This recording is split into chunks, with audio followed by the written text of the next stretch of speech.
and my ship isn't there. Wow. No one meets me in the airport. And I'm 19 years old or 20 years old, not in a war zone. Nobody meets me in the airport. So I had to get from the airport to try to find my ship. And someone told me to get on a bus. I got on this bus. They pointed it out to me. I had chicken wire on the windows so nobody could throw a hand grenade in.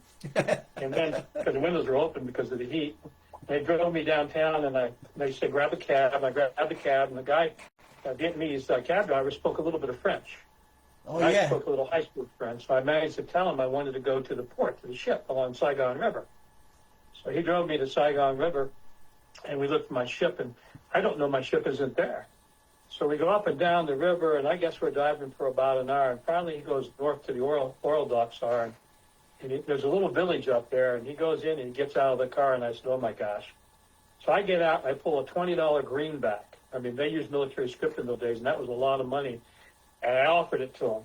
And he took it from me, nodded, and he took me back to the port and dropped me off. And that night I ended up going on board. I just picked an American ship and walked on, and I said, look, can't find my ship. You know, I can sign on. And they said, oh, just spend the night here. We'll contact your agent in the morning. They came and got me, and my ship was delayed 6 weeks. So I ended up at the Hotel Majestic on Tudor Street in downtown Saigon for 6 weeks. And this hotel was full of mercenaries and CIA and expatriates and the most beautiful women I've ever seen, half Vietnamese and half French. Oh, yeah. I was 20 years old. So your ship came in before your ship came in. I'm not going to tell you what happened after that. Okay? There's certain stories we keep to ourselves. Oh, yeah. I don't think my wife knows the rest of that story. But we weren't married then. I married my high school sweetheart, but we got married 25 years after we broke up. Yeah. And then we got married. So Some And we story both- there. Yeah, I mean, it seems that we are almost in the same generation, actually. oh yeah, yes indeed. Except for Frank, he's young. Yeah, just a puppy. I'm only 70. Only? We do find people that aren't up to our exalted age until we're about 70. About 70, you start falling apart. But we do pretty well up to about 80. Don't be saying that. Not me, I'm baby. 78. Right? Frank, I had Frank, lunch- where I you, had- Frank, where you from, Frank? I'm from New Hampshire originally. I currently live in Florida. Oh, nice. It must be in the I think your 90s shirt there. reflects it. Yes, ma'am. That's what I was thinking, yeah. So I've taken on the Florida lifestyle. I've been here for about 11 years. Nice. Yeah. I miss Dr. Green. Is he around? Dr. Hill? He was here yesterday. Oh, was he? He's retiring at the first of the year. He's out now in an advisory capacity. We're still paying him though, but he's got so much expertise. He's 85, I think, something like that now. Yeah. Tremendous knowledge and tremendous expertise. He'll be sadly missed. So he still comes to the office, though, does he? Yeah, but I mean, he's an advisory role, so he's advising, trying to teach David Wilderson, the things he knows. David's worked with him for about 3 years. He's a good man. He used to be a publisher. So we look forward to working with David. Yeah, David's super nice. Very, very nice. Very well organized, too. Well, welcome moves back, fast on everybody. things. Welcome back to the sessions. We're continuing our journey here, arm in arm and together. Recording in progress. Hi, Cleveland. Welcome back, and we're continuing our journey here with the leader certification. This is our last afternoon here, so I'm kind of like already missing you guys. But we're going to continue today now with Johnny Lloyd. She's been very supportive of us and sharing her skills and knowledge in her area of expertise. And Johnny, could you please go ahead and give a little bit of your background, of just a brief background of who you are and what you've studied and your journey in your field of expertise? Okay. Well, listen, it's a pleasure to be here, of course. thank you, Uriel, and the whole team, and all the amazing speakers and insight that we've received thus far. I am Johnny Lloyd. I am known as the Mindset Maven, helping you bridge the gap between what you know and what you do. And that gap is identity and is also action. So we're going to look at some things. So I'm going to tell you a little bit about me, right? I'm going to tell you a little bit about what's underneath the iceberg. Because to tell you what's above the iceberg is really cute, and I can tell you about the executive positions and all that wonderfulness. However, let me tell you a little bit about the resistance that caused the iceberg to actually grow. I was homeless, had a degree, working for the government, and had, all the 6 ghosts of fear. I was dealing with every one of them. Not every, but every one of them. So I just lost love in the middle of a divorce. They told me I was about to die. I just had a miracle baby. All of these things were happening, lost everything, and I was literally homeless, sleeping on someone else's carpet, me and my infant baby on my chest. And that's how I ended up in Okinawa. Because when you're in a place, and even though you have information, now I didn't tell you this, but I had a degree in accounting and political science. Brilliant, always top of my class, whatever. But all of those things are information, but they don't give you revelation. They're the beginning of something, but they're not the end of something. It's about where you are and where you build, but it's not all about who you are. Who you are comes at a different level. So who I am came from all of that. And yes, I did the executive positions. I've been the top. I've been top in government. I've been top in, built a multi-million dollar nonprofit, all of those things. And I worked in corporate America. However, what I would like to impress upon you in this moment is in the midst of every trial and tribulation, I went back. When I was laying on that floor, what opened my eyes is something my parents gave me, and I did not count it as anything I needed in the moment. And that was Think and Grow Rich. It was James Allen. It was a bunch of historical information, because they were a part of this organization called Amway. So the Amway was teaching them how to change their mindset and all that, and I said, that's foo-foo, and I got education. So education is not revelation, okay? So I am today going to talk to you. I hope that's enough, Uriel, just a little bit about me. If y'all want to know about me, I'm going to give you some ways to connect with me, because I believe all people are brave, bold, and brilliant. And I believe you just need to walk it out.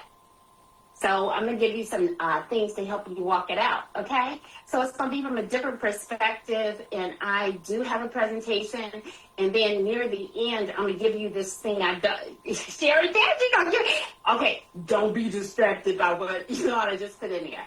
That is what we're going to go over. So you can look at that as we move forward, because that is a snapshot of how we're going to walk into this.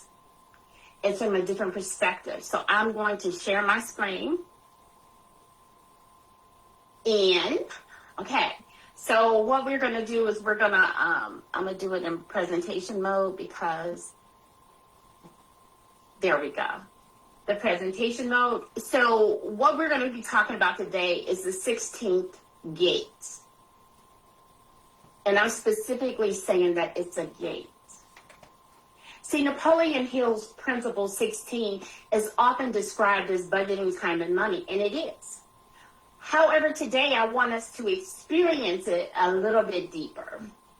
This is not merely about a better calendar or a better budget or, building wealth. It's about tapping into your peace, your P-A-C-E, not just the P-I-E-C-E. Not just a piece of information, but tapping into your real long-term peace. It's about becoming the kind of leader who can be trusted to steward what has already been placed in their hands. Because this is the deal about Principle 16. The gate is connected to purpose and it becomes measurable. Your calendar reveals what you value. Your spending reveals what you believe. And your stewardship reveals who you are becoming. Now, before we go any further, I just want you to type one word in the chat, and that word will be connected to what has been entrusted to you that requires greater stewardship. What is the one thing that has been entrusted to you that requires greater stewardship? Right now in this moment.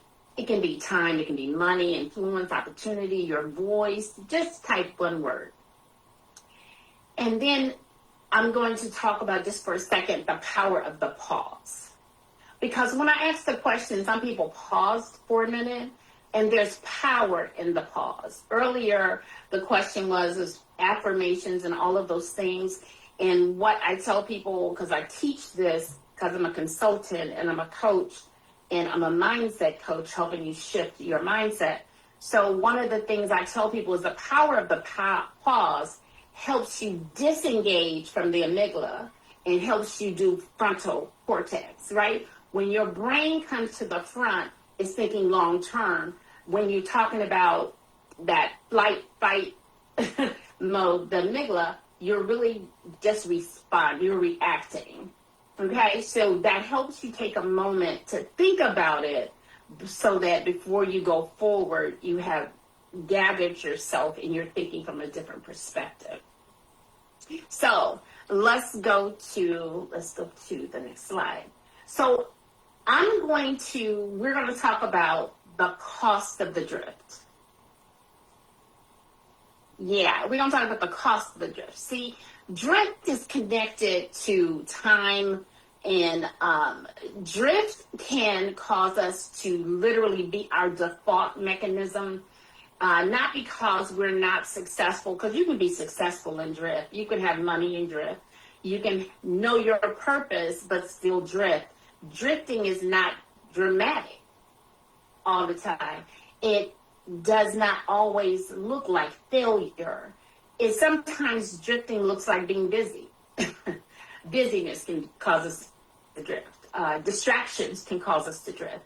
Drifting looks like earning more but feeling more trapped. Sometimes drifting looks like a full calendar but an empty sense of direction. So here's the truth. Drift spins by default. Stewardship invests by design. I'm going to say that again. Drift spins by default, but stewardship invests by design. Drift is a reactive living.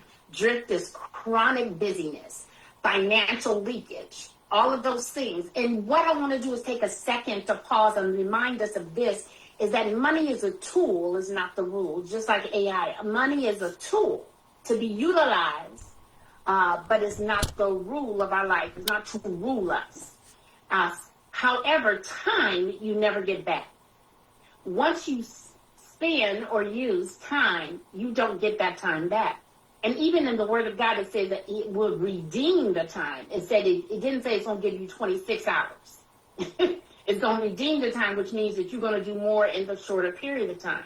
So think about the tools you can use to do more in this current moment is the time that you have. So when you look at drift, when you look at an area that's easiest to drift for you personally, is it in the area of your time or is it in the area of your money? Which one is the one that is one of the places you have identified that you drift? See, the answer matters because the area where you drift most often is usually the area where our next level of leadership must begin. So, the stewardship question. Now, I talk about stewardship because I'm a believer. So I believe God owns everything he gives me. I'm the steward, right? I'm the one that is the one who manages, multiplies what I've been given. So who must I become to be a better steward? Now that's related to identity connected to destiny. So who must I become to be a faithful steward of what I already have? Because if you look at culture, you'll say, or looking at it, and you'll start comparing what you have, where you're at, what people are doing on social media and other platforms, and you'll say, what's wrong with me? Why am I not further ahead? That kind of thing. But when you go out to the YouTube, and I am going to invite you out there, I talk about wrong question, right response. That's the wrong question. Why you're behind is the wrong question.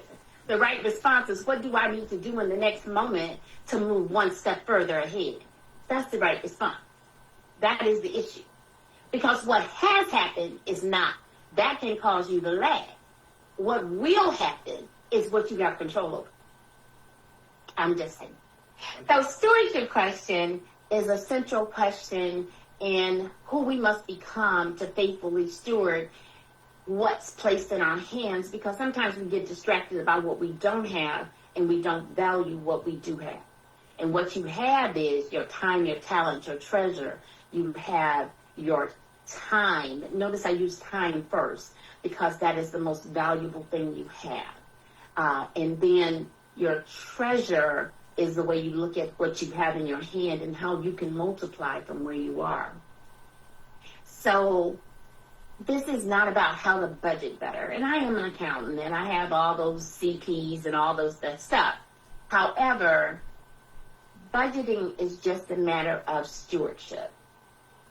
Budgeting is just, it's a way to look at what could happen. However, sometimes things happen to what we call a budget.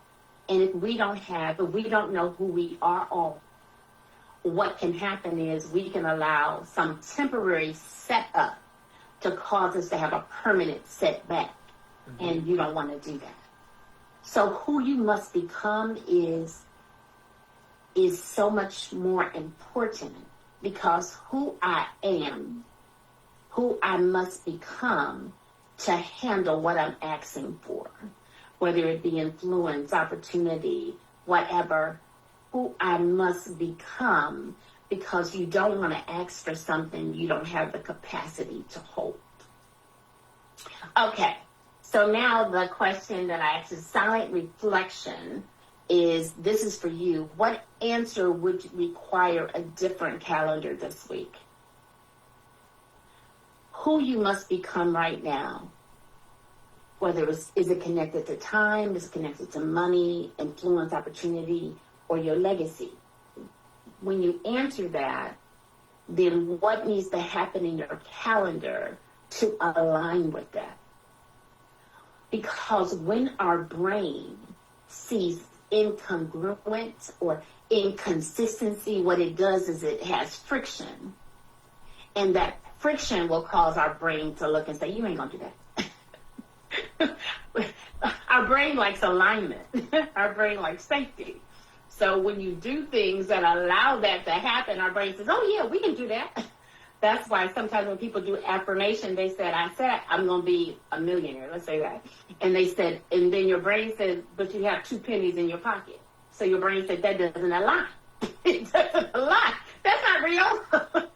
You in debt, boo. Let me help you, boo. You in debt. You owe 5,375,000 people. Stop it. But when you put it, you say, what if I am a millionaire? When you put a what inside of an affirmation that you may have some incongruency with, what your brain naturally does is says, what do I need to do? Brain, what do I need to do? Because you asked me a question. The brain was created to solve the question. the brain is going to take the question and say, we need to do this. We need to do that. It's not going to confront you about the fact that you have a bill that says past due or whatever your situation is, right? It's going to look at it and say, okay, this is what some of the things we can do in this moment. So that is the power of now. See, that is the power of time. That is the power of taking care of what we have in our hands. The power of that. So when you look at Principle 16 and you look at the evidence, right? What does money reveal to us? What does it say to us? In most cases, what people say with money is they're rich, whatever. They said, but richness, you can have money and not have peace. You can have money be completely empty and not have a purpose. So Principle 16 does not stand alone. The reason that Principle 16 is so powerful to me is that it's built up on definite purpose. It is built up on organized plan.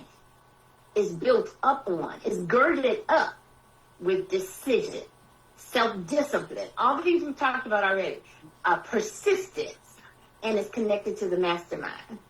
Because part of that is accountability. Part of it is building and growing where you are. Definite purpose gives you a target. Organized planning orders the work that needs to be done. Decision making gives you a daily step to step out of drifting and step into action, right? Persistence sustains your effort, all of those things. And that's because a leader who cannot steward time and money will struggle to steward people, vision, opportunity, and influence. I'm going to say it again. A leader, and we are leaders, who cannot, I didn't say would not, there is a difference, control, cannot steward time and money, will struggle to steward people, vision, opportunity, and influence.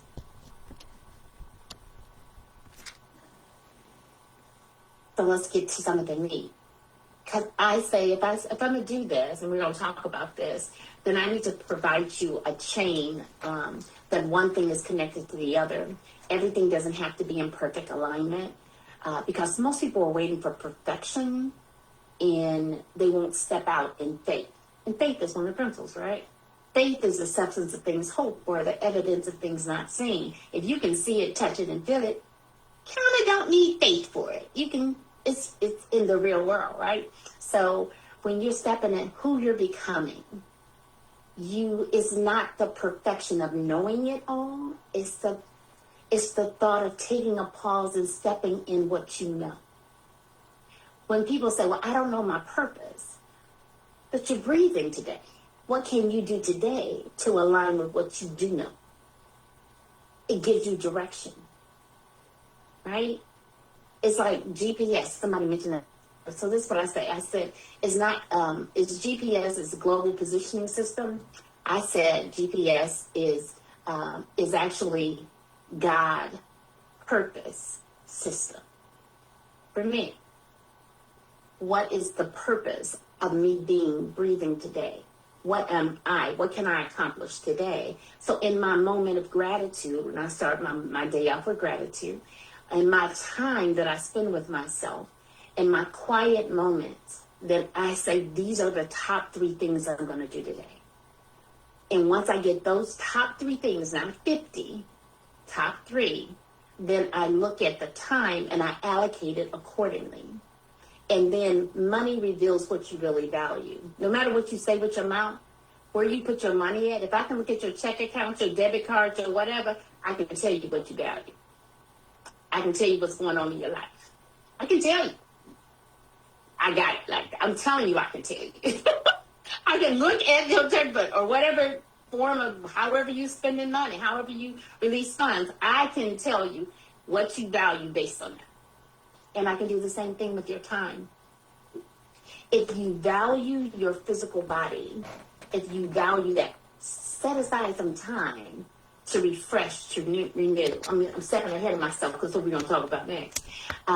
So the time, the money, the mastermind, and the mastermind is who multiplies impact. Who is your crew?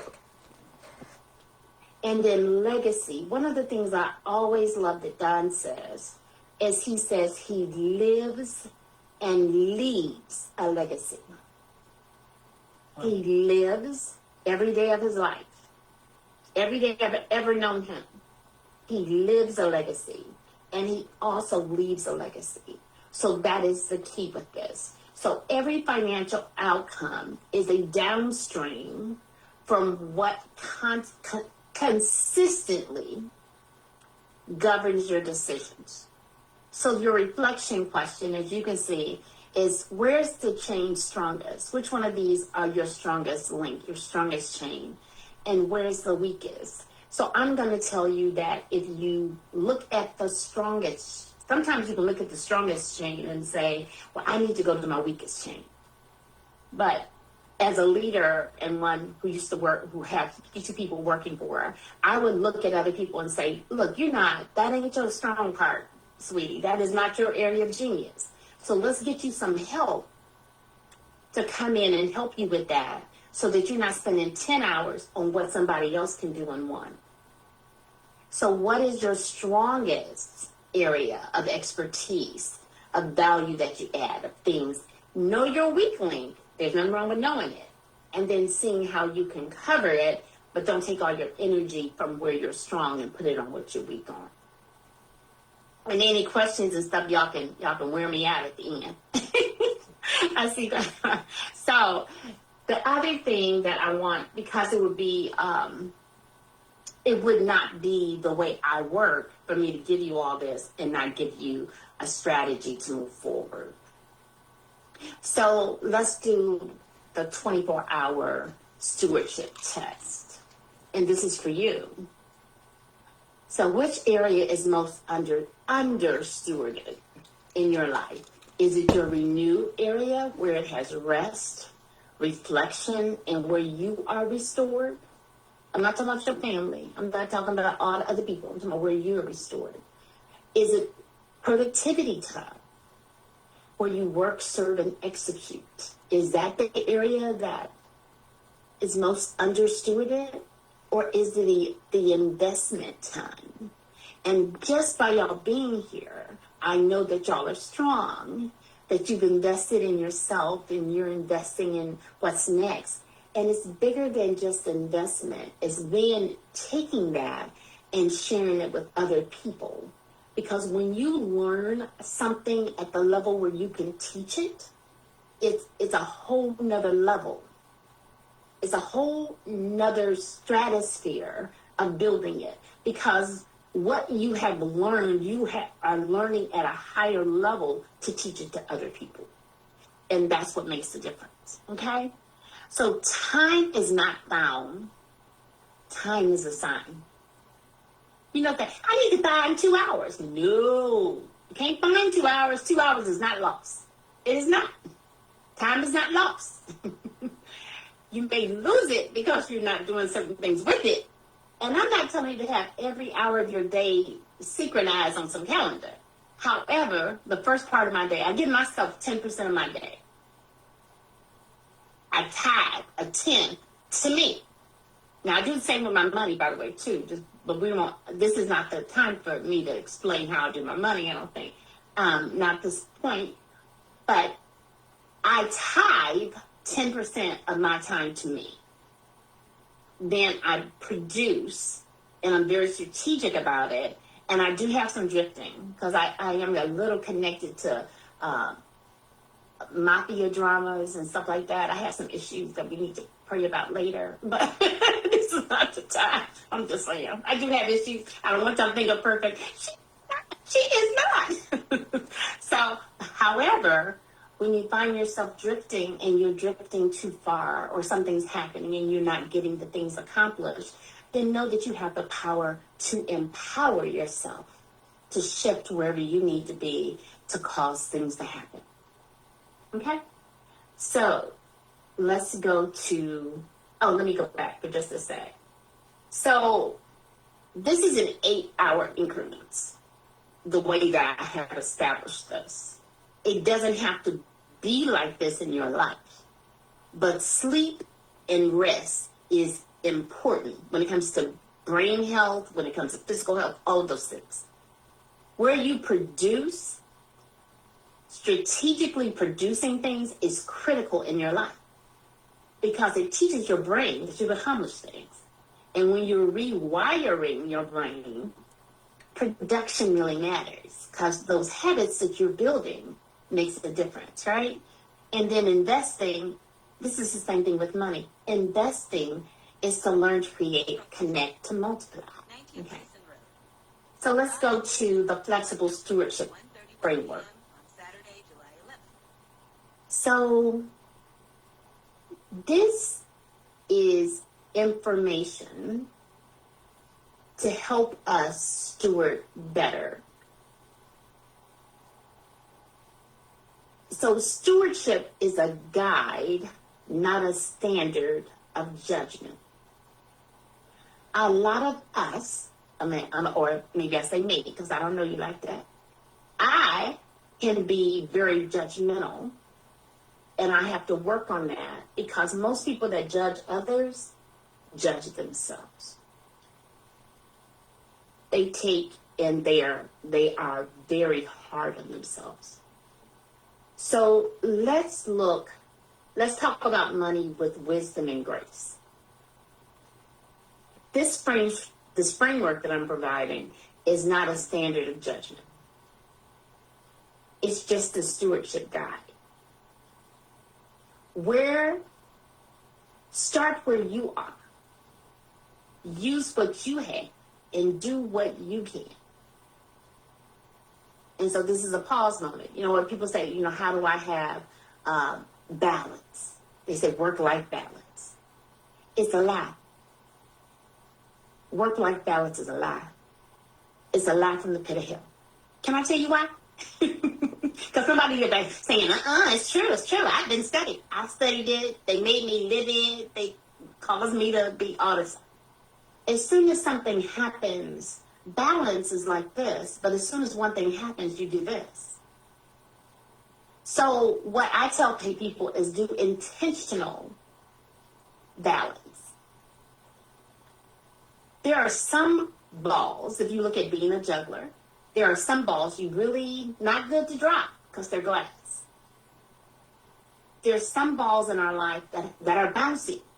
So they can bounce and come back. Like my time that I spend, the 2.5 hours I've set aside, that's kind of not quite a hard glass ball, but people like me better when I take the time to do that. And I like myself better when I take the time to do that.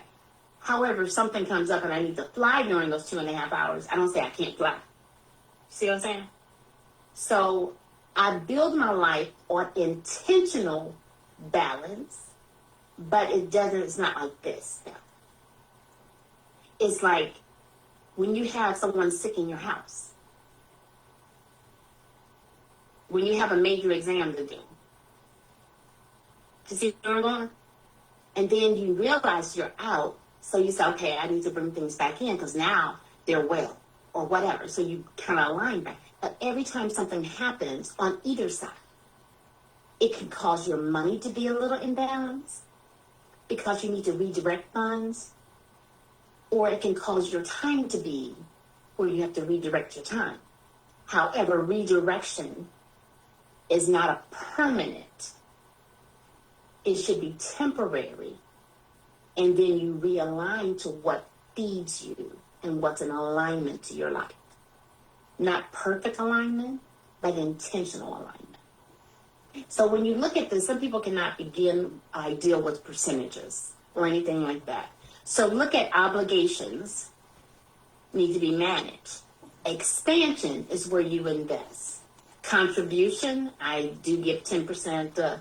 I love St. Jude and a lot of other places that I give resources to. Find out where you can give, because every seed you sow teaches your brain that there's excess. When I was homeless, somebody did two things. I could never say I was broke. You know why? I had this download. It said, put $1 in your purse. You cannot use the word broke. I'm not broke. I have $1. It's in my wallet. It's only $1, but I can't use the word broke because I'm not broke. So what is the area that you're saying you are in is negative, where you can do one little thing to cause your brain not to hear that? For me, I still have money that I call emergency money. And I define the emergency, just want to let you know. And then I replace it, right? I replace the money because I said this money is no matter what, I have this money and I can never say I am whatever it is.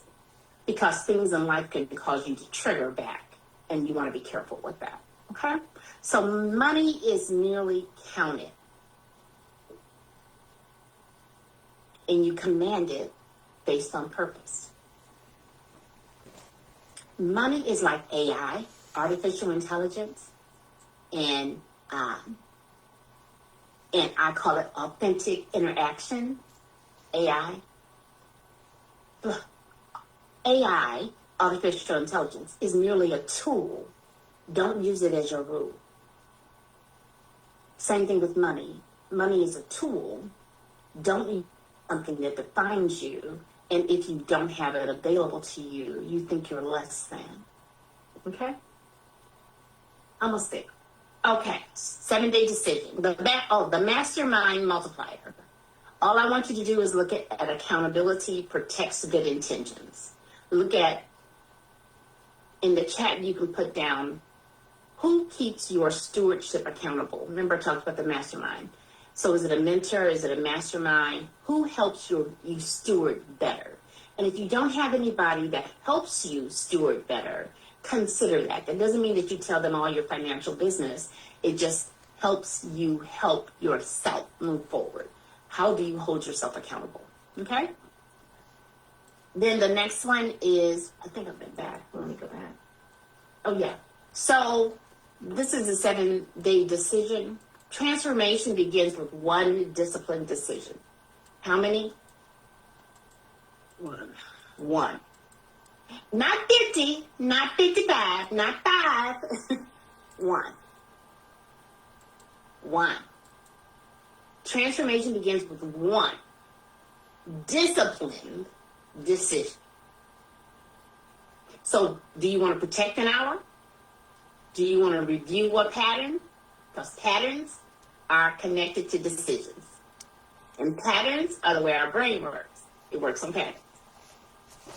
Or do you want to teach one principle? And all of you are going to get an opportunity to teach a principle because I know that's part of your certification. Hello. so I'm just saying. that you're going to do that.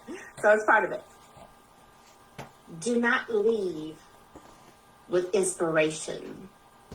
Leave with a decision. And so this week, commit to, I will intentionally do what? That's something you have to say. I can't say that for you. So the 16th gate, this is just a commitment. You don't have to say this. It's something that can help you. And it's a mantra. So what is the mantra that would help you in this area? So the one that I have provided you may work for you. However, you may want to add, subtract, multiply, and divide. All of those are principles, and right? When it comes to money and time. So I will no longer drift. I will steward my time with purpose. I will steward my money with wisdom. I will steward my influence with responsibility. I will steward my opportunities with discipline. I will steward my life with legacy in mind. So I'm asking you to commit to this, that you start living this, that you start teaching it, that you multiply it, and you build a legacy. So this is a way to hook up with me. Just thought I'd share that. This is a way, and if you're not already connected to me on YouTube, I would ask that you join the YouTubers, the group that I have there, where I do teach, and I provide free downloadables, all that good stuff. The Stand Store has free downloadables connected to books I've done and all of that. But more than anything, that you continue to build this out, that you continue to steward what you have in your hand. And so my final slide, y'all said, okay, I couldn't start with this slide because y'all would have went dizzy. You'd be like, what are? Lana has already put this in the chat. You can automatically download this. This is everything at a deeper level. I like Tim. I like it's a house on your board. I like that. That is huge. I love it. I can see it in the background. I love that. So it looks great. It's a lot to chew on in one bite. But look at the areas that apply. And remember, who must I become? Not who somebody else needs to become. Who you need to become to be a faithful steward with what's already placed in your hands. I am Johnny, and I'm going to stop sharing and then open it up for any questions that you may have as soon as I find the stop share. There we go, stop share button. Thank y'all again. Thank you, I have Johnny. questions about. Yeah, thank you. Anybody have questions? That was very good, Johnny. Thank you. Anybody have questions, comments on her presentation, on good ideas that she gave? She gave a lot of great ideas. I love her personality, and she's so positive and bubbly. And y'all, It's great, Johnny. I get up like this. There's nothing. You need to spread that love on down here. Thank you, love. Thank you. Oh, I love the chat. My mastermind group. I'm always okay. Any other concerns? Yes, when you say you do 10% of your tithing, when do you release? I mean, what are you talking about when you mention that? Okay. Well, my church. I actually do more than 10% overall. So this is the way I do it. I work for a lot of churches and nonprofits. So any work I do with them, I tithe back to them. I give 10% of whatever my contract is. I give it back to that organization. Okay. My regular income, and we don't have time for this. I do multiple streams of income. I believe everybody should have at least 8. That is because 8 is the number for new beginnings because I do numerology. So I believe everybody should have at least 8 streams of income. So out of those 8, part of them are active and part of them are passive. Go back to what you asked, Cleveland. So when whatever comes in my door, and when I say that, whatever comes in my door, I give 10% out. I give St. Jude. I have places that I believe in giving. So let me tell you, because some people say that's a lot. And some days I look at the number and I say, ooh, this is a car, Lord. This is a car. This is a car. And he says, I gave you 90%. Hello, let me help you with something. You're breathing, girl, right? So there's a couple reasons. Part of it is our mind needs to embrace money. A lot of people do not embrace financial wealth because they have been taught, I was taught, that money was the root of all evil. That is not what the word says. The word says the love of money is the root of all evil. Money is a tool I use to do things in Africa, because I work in Africa. I do stuff in America. I do stuff for social services. I do all of those things. So, however, I had to also get on the other side of this, and back to the money, is I used to do things F-R-E-E, free.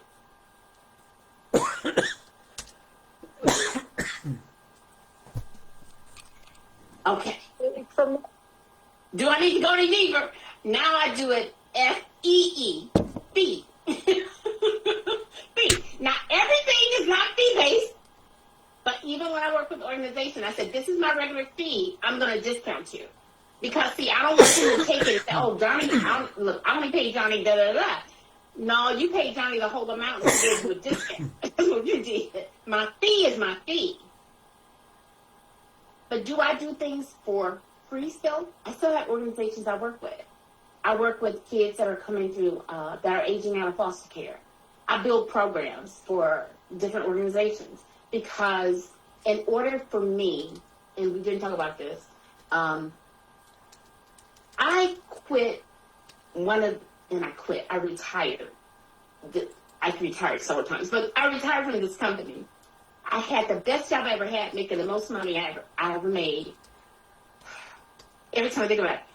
But I found out my definite major purpose. I had the audacity to go through this class, and I found out my definite major purpose because I was looking for something. I was happy, y'all. I mean, I was really satisfied, but I was moving from success to significance. I didn't realize that. And there is a difference. So when I shifted from success to significance, there are some things I had to let go of. And that was one of them. Now, I would gladly tell you that currently, without giving out any numbers, the oranges that I make there I'm making more oranges now. And the reason for that is I'm a giver.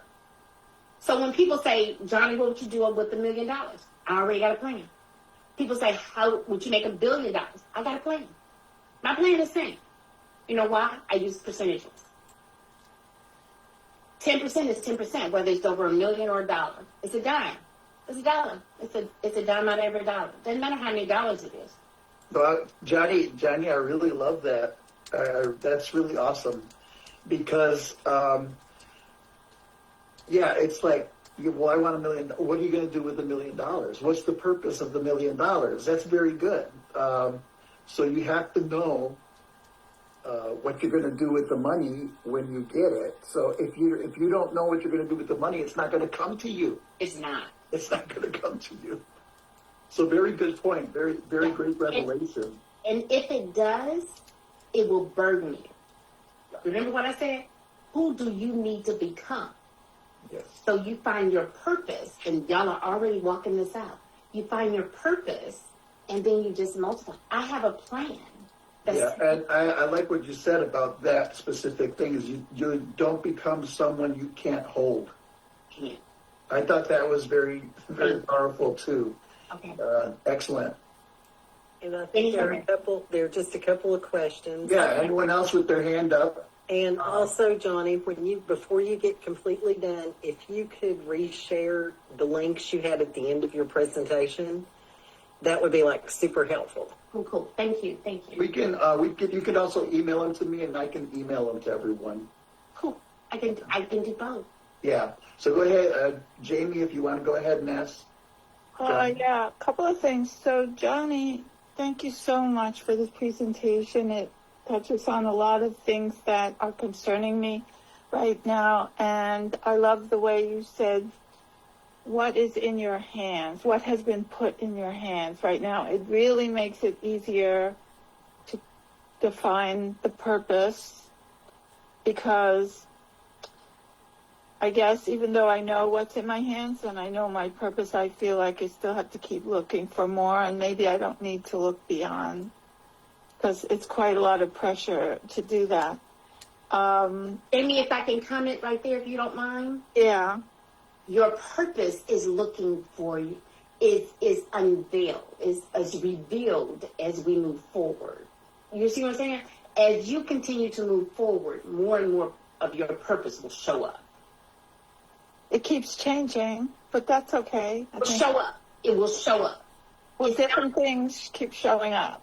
Yeah, my thing is, okay, so mine is to impact 20 million households for the glory of God.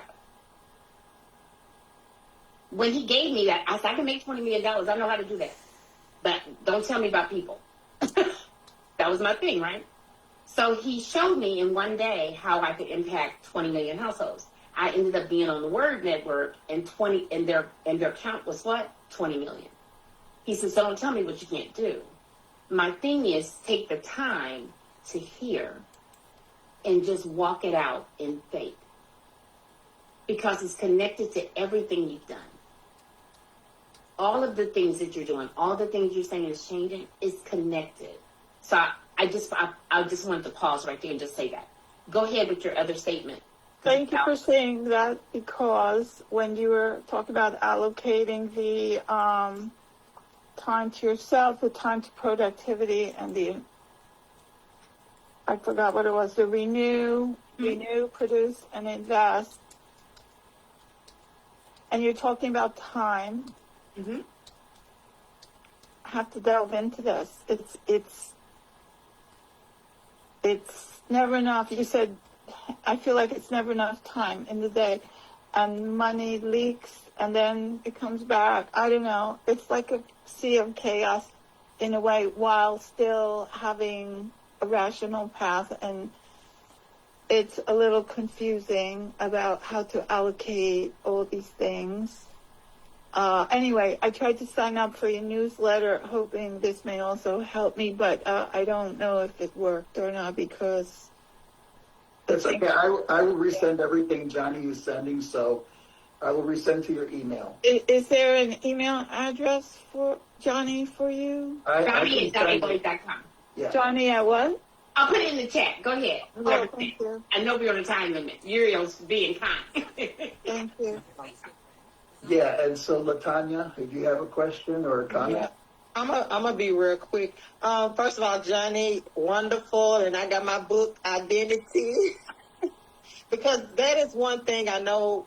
You know, when we set our purpose, to what did you do to see who you have to become with your identity to live in it and embody that purpose? Because when you were saying something about free, I noticed, you know, I know that's probably why my husband asked the question, Cleveland asked the questions. Sometimes we love to give so much back to the community that we feel like we've been taken from. Like, we ain't got no more to give. The cup empty. You know, ain't nothing filling back up. So what you can say on that right quick? Okay, so that's great. So I encourage people who are in the giving mode, and all of us, I believe, are, to look for opportunities to give to more people at one time.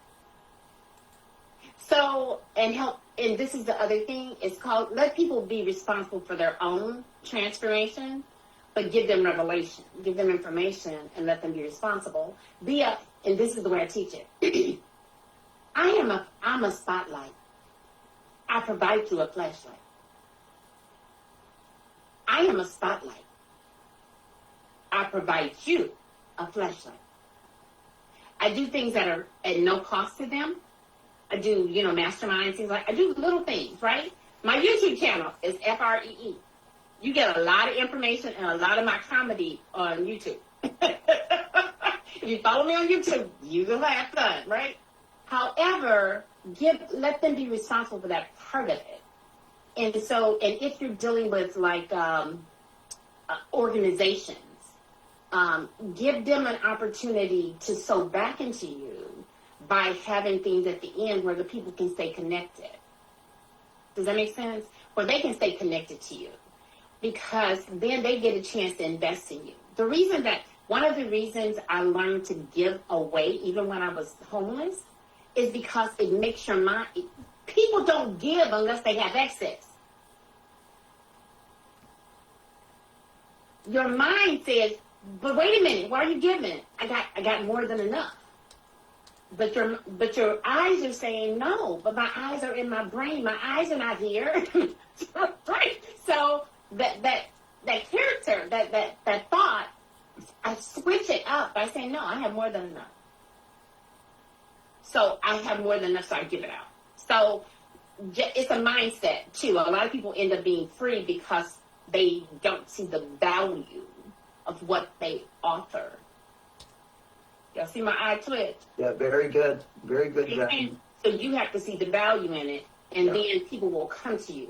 And then you do that. Okay. There was one other question, and then I think I'm out. Is that everyone? Everyone okay? Y'all have a way to reach me. Hi! Thank you so much, Johnny. Thank you for so much. sharing your time, your wisdom, your talent. I greatly appreciate it. The Napoleon Hill Foundation thanks you too. I really appreciate your expertise. So you're getting a lot of love over here. Thank you. JBL, are you ready for the next part 2 of your Sure. information? Be happy to start you up now. Okay. All right. Let me see if I can do it. Let's see. I've got to go here. I need to go share first. I'm sorry. Yeah, that's okay. Share. No problem. Here. Should I do the over-the-shoulder thing, whatever that is? Whatever you want to do, whatever you're comfortable with. If I click on over the shoulders, that's the same thing as clicking on my presentation? No. Catherine? I think I'm there, right? Anything come up? Just the way it'll present. Yeah, There you yeah, go. it's over the Okay. shoulder. Yes. There you Okay. go. Yes, it's So I over did the the shoulder. over the shoulder, and then I I did like share that. again. Yeah, that Now I looks, want to enlarge my. yeah, Uriel, Okay, you you- started that. I I did. shared that. Yes, because you were playing when you were doing it, and I I'm an took it off innovator. your hill. Oh, Okay. yeah, Lord. Oh man, I'm an expert. Look at this. Wow. Thank you, Kim. Thank you. By the way, I got my name changed to JB Hill from David Hill. Thanks to Kim. She called me. She was embarrassed. I was trying to be represented by my son, I think. Okay, we're going to talk about. This is the 4th time I've given this lecture. The first time it was about persistence. The second time it was about habit force. The third time it was about creative. Habit force. And then third time was a burning desire. And there's a 4th time today because I'm going to do something new. I'm going to throw out an idea for a different principle of success to you people.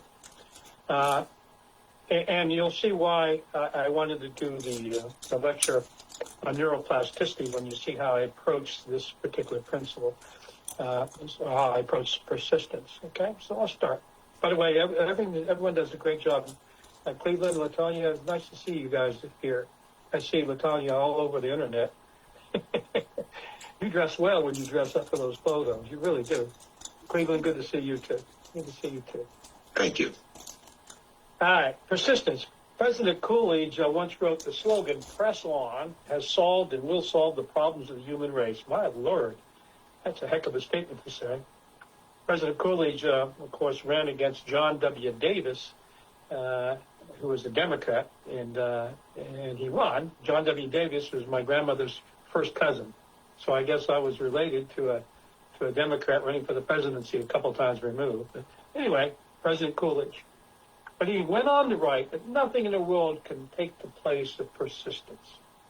He wrote, "Talent will not. Nothing is more common than unsuccessful men with talent." We had a football player in my high school. They've got a great football team in our high school. We've been in the state championships 32 out of the last 35 years. And we won 3 out of the last 5 years state championships. And he played varsity football as a freshman. And everyone said, this guy's he's going to got NFL written all over him. And he set all kinds of records. He was all state and graduated from high school, and not a single Division 1A school offered him a scholarship. He got some, Division 3, the major, I guess Division 1A. He got some small college offers, but not the big schools. And my son Sensei is a karate instructor. Has a boy that played with this young man, and I asked him. I said, "Why didn't he get selected for, get offered a major scholarship?" And he looked at me and he said, "Work ethic. Work ethic. He had all the talent in the world, and all he did was use the talent that he was given by God, and he didn't work. And the college coaches want people who are going to work, and he had this reputation of not being a worker. And if you're not a worker, you can't change. And that's why he didn't get it. Genius will not. Unrewarded genius is almost a proverb. I can't tell you the number of smart people I know that never did anything with their life. They drifted through life on the merits of their intelligence. And finally, education will not. I know lots of overeducated derelicts, right? Because it's not when you have education, you become reasonably successful, and then you trade your goals for the security of a paycheck. I just wrote that up a little while ago.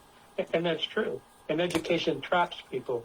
I know doctors that hate what they do, hate what they do, became doctors because they were forced into it by their parents. And so education doesn't help them accomplish the goals they really wanted to accomplish in life. Orson Swett Martin, I mentioned him earlier today. He was a success writer who certainly agreed with President Coolidge. He wrote, "Most men fail from the lack of dogged determination, not through lack of education or personal qualities." He said they lack persistence to achieve their goals. The men who have been the most successful have all had one trait in common: persistence of purpose. So said Orson Swett Martin. Ralph Waldo Emerson was a poet, philosopher, and essayist, best known for his essay Self-Reliance. Lafayette talked about him. Napoleon Hill quotes him all the time. Self-Reliance. Have anybody read that? It's hard. It's hard. Obviously, I didn't study the liberal arts because it was hard for me to understand that essay. Emerson wrote, "The education of the will is the object of our existence." Think about that. The education of our will? What does that mean? You know, the difference between men and animals is we have free will, and the education of that will. I guess you can make some sense out of that statement, but I couldn't make any other sense out of that. But the will, I guess, is your stubbornness, your persistence, is what he's talking about, training it. Now, Napoleon Hill was certainly heavily influenced by both Martin and Emerson and James Allen, I guess, and anybody and everybody who wrote anything in his day. He was influenced by them. Chanel. However, if persistence is so important, why isn't persistence one of the principles of success? Well, maybe persistence is one of the principles. Maybe it really is. Maybe we just have to look a little bit more closely at the 17 principles to find that out. Now, don't be alarmed by the following slide. It's very busy, and I presented this a few years ago, and I just showed it to the chosen few that I meet with on Mondays. But it's a slide that I put together when I was trying to study the principles and organize them because of two things that Napoleon Hill said. Napoleon Hill says that if you take care of the 5 essential principles, the rest of them will take care of their own. So those 5 principles, he said, are the ones I have in green: definite major purpose, self-discipline, going the extra mile, applied faith, and mastermind. Says you just do those 5, the rest are going to take care of themselves. What does that mean? Does that mean that these actually cause the other 5 to happen? What does that mean? And he also said something which you all know, that the only thing that you can completely control is your own mind. That's the only thing you really have that you completely control, and no one else can, is your mind. So I put those two together, and I said, man, let me think about these principles. And I started thinking, and I arranged them into 2 columns. In one column, I listed all the principles over something you put into your mind. Like you can put in a definite major purpose in your mind. But what comes out of your mind are things you can't put in. You can't put creative vision in your mind. And those are the things I put on the right: cosmic habit force, pleasing personality. I know, girls will fake a pleasing personality or enthusiasm. Maybe they'll fake a little enthusiasm, okay? But it doesn't mean it comes out of that again, okay? Mm-hmm. So true enthusiasm comes from within the mind, from principles within the mind. So I came up with this chart. And I want to focus on one thing. By the way, mastermind's here, and you see mastermind is created by teamwork, and then you have a definite major purpose, and then the things that make the team work in perfect harmony are listed there. And if you go down to budgeting time and money, John, you mentioned a few of these things indirectly as you were working it, but in order to budget time and money, you have to have personal initiative to be willing to do it. You must have that as a definite major purpose. You must have self-discipline to do it, okay? And you must have a controlled attention, which is a combination of thought and self-discipline to do it. So those things go into that principle. They're part of your being able to apply that principle. So I came up with this particular chart. I'm not going to talk about the rest of this chart, but I do want to talk about one thing. This one. Cosmic habit force, which I define as a form of persistence. Now, Napoleon had Hill's, once you read the Science of Personal Achievement, and you start reading these principles, note down what other principles, get them to have it go into that particular principle, and you'll create the chart that I created, or one very similar to it. Anyway, Napoleon Hill wrote that you should use controlled attention or thought. See the thought right here, which is controlled attention, to imprint your subconscious mind, print on your definite major purpose. See it here, with a positive mental attitude on your subconscious mind as an application of applied faith. So that's kind of how I built the principles on the right. I looked at those principles on the right that come out of the mind, well out of the mind, all right, and looked at the principles of success that went into those particular, in the mind. That's how I created this particular chart. So cosmic habit force makes something hard, even odoriferous, to do. Makes something hard to do, or stinks, something you don't want to do, easy to do. Let me give you an example. My son, I love my son, my 21-year-old son. We moved into the house for second story, and we had to downsize, and then we adopted kids, so we had to upsize. So we upsized with a second story, and David wouldn't turn off the light upstairs. And I was always very frugal with my dad yelling. I could still hear him yelling at me, turn off the light. So I decided I better teach David some good habits. So we did light turn off, upstairs 20 times, turn it on, turn it off, turn it on, turn it off. And we had to do that maybe 2 different times. And after that, he tells me now he turns the light off without even thinking about it. He's created a cosmic habit for us. It's easy to do. You don't even think about it. How many of you people drive to work and you get to where you're going, you don't even remember driving? Driving's hard to do. And you got to keep aware of everything around you. You got to look for red lights, green lights, pedestrians, people walking out between cars. Okay, going from point A to point B. How do you do that without remembering any of it? But we all do it. Sometimes coming home from work, our mind is engaged in other things and our body is taken over and is doing it. Something that's very complex for somebody learning the job that has to focus on each and everything is made easy for us, and it's cosmic habit force. Okay, which you know from my last lecture is because of neuroplasticity, training those neural fibers.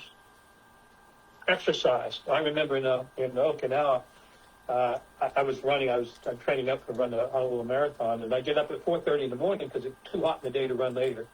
And in order to get up at 4:30 and run, I'd go to bed at night and I have my socks on, my running shoes on, and my T-shirt on. I get up in the morning, put my shoes on, hit the bathroom, I'm out the door in 2 minutes. Every day. Don't even think about it. Before I'm even awake, I'm out the door.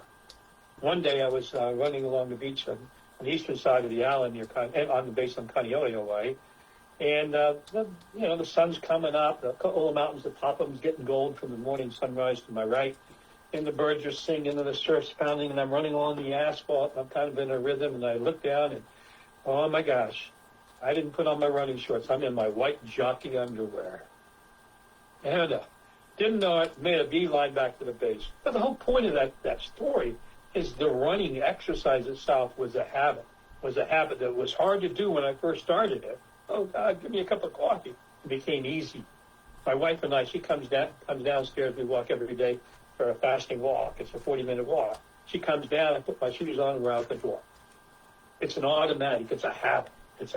We don't have to talk about, are we going to do it today? If it's raining, we have umbrellas in the car. We only have to talk about where we're going to go if it's real cold, and we have an indoor track we can go to on it. All right, playing. We already talked about playing sports. Playing golf and playing a violin and things like that. Okay, they're also making use of cosmic habit force, which is due to neuroplasticity. Now, I'm going to tell you 3 stories. The first is about a boy named Scott Shaw, who once bested me in a fist fight. The second is about a young working mother of 2. And the third one is about dieting Adele, who succeeded but not by dieting. So I'll start off with Scott Shaw. Scott Shaw was a boyhood friend of mine. He was a year younger than I. And in my day, we did free ranging as kids. On Saturday morning, I'd grab a can of beans, steal 2 cigarettes from my dad. I'd put my BB gun or my fishing rod on my back, jump on my bike, and meet with a pack of boys, and we'd go out into the swamp. And we would be fishing and doing all kinds of things that 12-year-old kids do. Boys do. Hunting, fishing, cut sugar cane along the way. We didn't have rocks. There's no rocks down in Louisiana, but you could break a sugar cane stalk by beating it against a tree. And we would do that and get the pluck out and get sugar from that. Anyway, so he was one of my friends, and he and I had run a trap line. We used to trap nutria, which were swamp rats, big orange teeth. And there was a kennel rations factory there, and they would buy the carcasses from us. We'd skin off the pelts and sell them to a furrier at 25 cents a pelt. But the carcass, cut the heads off, got them, cut the feet off, and sell them to the kennel ration, and they'd grind them up and make food for your dogs, my dogs, right? So he and I had this little trap line that we would go out on Saturdays and look for them, and we'd take care of this business. And I had a growth spurt, and he didn't notice it, and I didn't notice it, and we got into a fight. And he was the most obnoxious kid that ever lived, Scott Shaw was. In fact, he ended up in the Louisiana State Penitentiary. That guy was destined to go to the penitentiary in life. But we got into one of these kind of fights where you're as boys fight, you fight, and there's nobody to break it up in the swamp. You fight until you don't fight anymore. And I was bigger and stronger than him. I didn't realize. I'd knock him down and push him down, and he'd get up, and I'd knock him down and push him down, and he'd get up. He had a bloody nose, and tears are coming down, not crying, but they're coming out of his eyes, and his lips bleeding, and he got off the ground, and he kept getting off the ground and coming at me. And finally, the last time he got off the ground, I stuck up my hand, and I said, "You win. You win, Scott." And Scott wiped the back of his hand, his nose with the back of his hand, and sniffled a little bit, and he took my hand. And we remained friends until I moved away a number of years later. And he ended up in the penitentiary. I guess I should have stayed there. Now, Scott Shaw beat me. How did he beat me? I was older, I was bigger, and I was certainly smarter than him. But nevertheless, he beat me. So how did I lose the fight? Scott beat me with an iron will. With an iron will. He wasn't going to lose. No matter what, he wasn't going to lose, and he wasn't going to stop fighting. And that's how he beat me. An iron will is just one type of persistence. It's one type of persistence. Iron will can also be demonstrated by the single working mother of two. Anybody know a single working mother of two? Oh my gosh. What amazing people they are. A single working mother too. She gets her kids up in the morning. She feeds them, right? Gets them dressed for school. She takes them to school. She drops them off at school. Once they're at school, she goes to work. She worries about them all day long, hoping they don't get sick, because she doesn't have any sick hours that she can take, all right? But she can take them in order to get back and take off from work. She picks up the kids after at daycare and brings them home. At home, she has to feed them, help them with their homework, help them with their bath, get their clothes ready for the next morning, put them in the bed, and help them with their prayers. After the kids go to bed at night, she cleans the house or straightens up the house as best she can, makes breakfasts for the kids to take for lunch the next day, takes a shower. She keeps her hair cut real short, so all she has to do is shake her head and doesn't have to comb, but run a comb through it in the morning. She does all of that, and the next day she gets up and she does it again. And the next day after that, she does it again, and she does it again, and she does it again. How does she do it? How does she do that day after day? Now, the single mother's persistence stems from iron will that developed from self-discipline. Isn't that a nice life? From self-discipline, okay, stemming from necessity. That's how she does it. She has this iron will. The woman presses on because she absolutely must do it. That's how she does it, right? But how long can anyone sustain iron will? How can they? Think about it. Why does dieting fail? Dieting fails because I can't eat that donut, and then you realize you can never eat that donut. Because even if you lose the weight, you start eating the donut, you're going to gain weight again. New Year's resolution lasts, less than a week, 5 days, I think is average. Why? You make this great intention, you make this resolution that you're going to do something, okay, but you never do it with any foresight. You don't never realize that the most important thing about making a definite major purpose or a plan or a goal, to seek a goal, is to decide the price you're willing to pay for it. I want to lose weight. If I want to lose weight, I have to give up my beer at night. Suppose that. I know that. Okay, I've gotten rid of a lot of weight, but that visceral gut is still there. So I know I have to give up my beer at night. Okay? Am I willing to pay that particular price? And if I'm not, then I'm not going to lose this weight. Okay?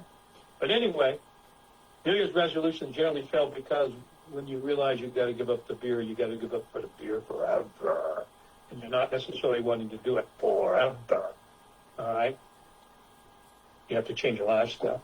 So the single working mother, too, they start off using iron will. And maybe if they fall into it, it's iron will, but something happens to them.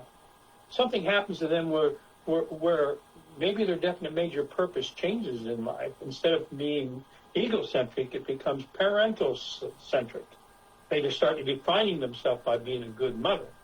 And that's something completely different from doing things from iron will. Okay, so the single woman eventually will change, but she doesn't do it by an iron will anymore. Something else must be at work, and it is. It's cosmic habit force. Cosmic habit force. I want to tell you a story, another story. This is a story about Adele. Adele worked as secretary. She was the chief secretary, the executive secretary for the chief of medicine in the last hospital I worked at. And every day I would go over to her office and check my garden out. And I had assignments from chief of staff, etc. And she was always in the office, and she was a beautiful girl. She was drop-dead gorgeous in her late 20s. Everybody wanted to date her. All the single guys in the hospital wanted to date her, and they used to come by at lunchtime. They wanted to date her, and she said, well, stop on by, bring a lunch, and we'll talk. Okay? And over a year, I saw her with 3 or 4 different guys in her office.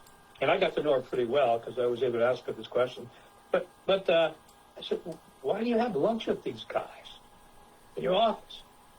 When people come in all the time. She said, well, you'd be amazed by what you can learn from what a guy brings for lunch. Is he a Big Mac, fries, and a chocolate shake kind of guy?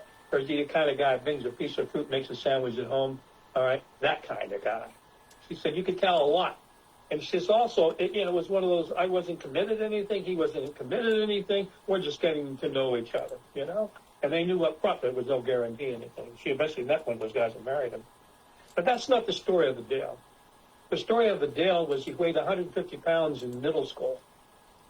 When she got to high school, all right, she quickly went up to 200 pounds, and then she went up to 225 or 250. I can't remember which right now, but she was up there in weight. And, of course, she's in high school. She tried every single diet known to man. All right? Every single diet known to man. Her mother was that way. Her father was that way. Her sisters were that way. She grew up in a farm in rural West Virginia where the men went out into the farms. When they came back, the women had baked all day pies, bread, food for the men, for their men. In fact, they'd already eaten. The man ate alone. Women ate in the kitchen.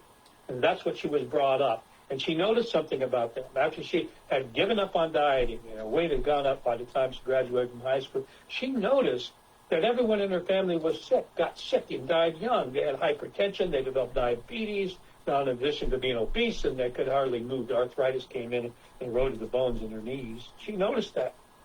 And she got scared. She said, I don't want to be like that. She came up with a definite major purpose. She decided that she was going to learn to eat healthy, and she was going to change her future, her health. She had one advantage for her. She was working in the hospital this time. In the hospital, they had a food bar for health that you could avoid the fried stuff, and you could go over and get Mediterranean diet. From that, she learned how to prepare and what to prepare for the Mediterranean diet food. So she adopted it. She took that expertise home with her, or that new knowledge home with her, and she was single at this time, living by herself. And she started to eat a Mediterranean diet. And she started an exercise program. And all of a sudden, her blood pressure dropped. She no longer became a diabetic, and her weight dropped. And it kept on dropping. And then all of a sudden, she could see, my gosh, this is working. And she added an image. She added an image of herself in a little yellow polka dot bikini.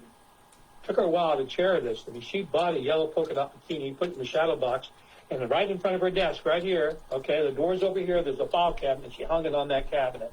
And every day, she had that yellow polka dot bikini right there, that she could see it. And that became the visualized image of a definite major purpose. Her purpose was to eat healthy and change her lifestyle. Sorry about that. But my wife finished. Anyway, where was I? So she didn't change it. She added it, weight loss, to her definite major purpose, and she kept losing weight. And as she lost weight, this beautiful young woman was created, grew out of the results of it. And that's why all these men were hanging around with her. So the yellow polka dot bikini became something that was important to her as something she could actually visualize. Okay? I asked her if she ever got into that. She said, no. Doesn't matter. You don't have to get into it, okay? But that was the goal. That was, and she keeps it there. She went from, we all like donuts. She went from iron will means I'm not going to eat that donut to I don't even want to eat. I don't want the donut. She kept candy on the end of her desk that she never ate. It was for people coming in. She no longer desired the things that drove her to bad health and drove her to hypertension, diabetes, and obesity and was going to end her life and was affecting her social life, her future life. All right? Those are the things that she was able to get rid of by changing her definite major purpose and imprinting it on the subconscious mind using visualization. And when she did lose weight, that became part of her goals, and she would plateau. She would simply change her plan. Her plan, change the price that she paid a little bit more until she can't continue down. Remarkable girl. I told her I was going to write this story up, and I let her know it. But anyway, remarkable. She's married and lives up where I used to live before I did. Now, Adele's persistence stems from use of habit force, not our will. And it develops from thought, intensifying desire that she had. First, the desire to accomplish the definite major purpose of changing her health, improving her health, and then it was weight loss was added to it. Habit force then feeds back, all right, to her desire. Because the closer she got, as she started to see the results of her health improving, as the weight coming off, and she could see that, she could feel it, all right, it fed back. The more success she had, the more she desired to accomplish what the path that she was on. Success breeds success. That's what she found. So which do you want to use? Iron will to achieve goals? Do you want to be forcing yourself every single day to do something? Or do you want to use habit force? Habit force makes some persistence easy. Something's hard to do, it makes it easy. Now, let's combine these two types of persistence I've talked about. Iron will. Don't you love my graphics? I love them. Okay, iron will and habit force. They make up persistence. Necessity is transformed into iron will by self-discipline. Desire is transferred into habit force by thought. Habit force feeds back to desire and turns desire into a burning desire,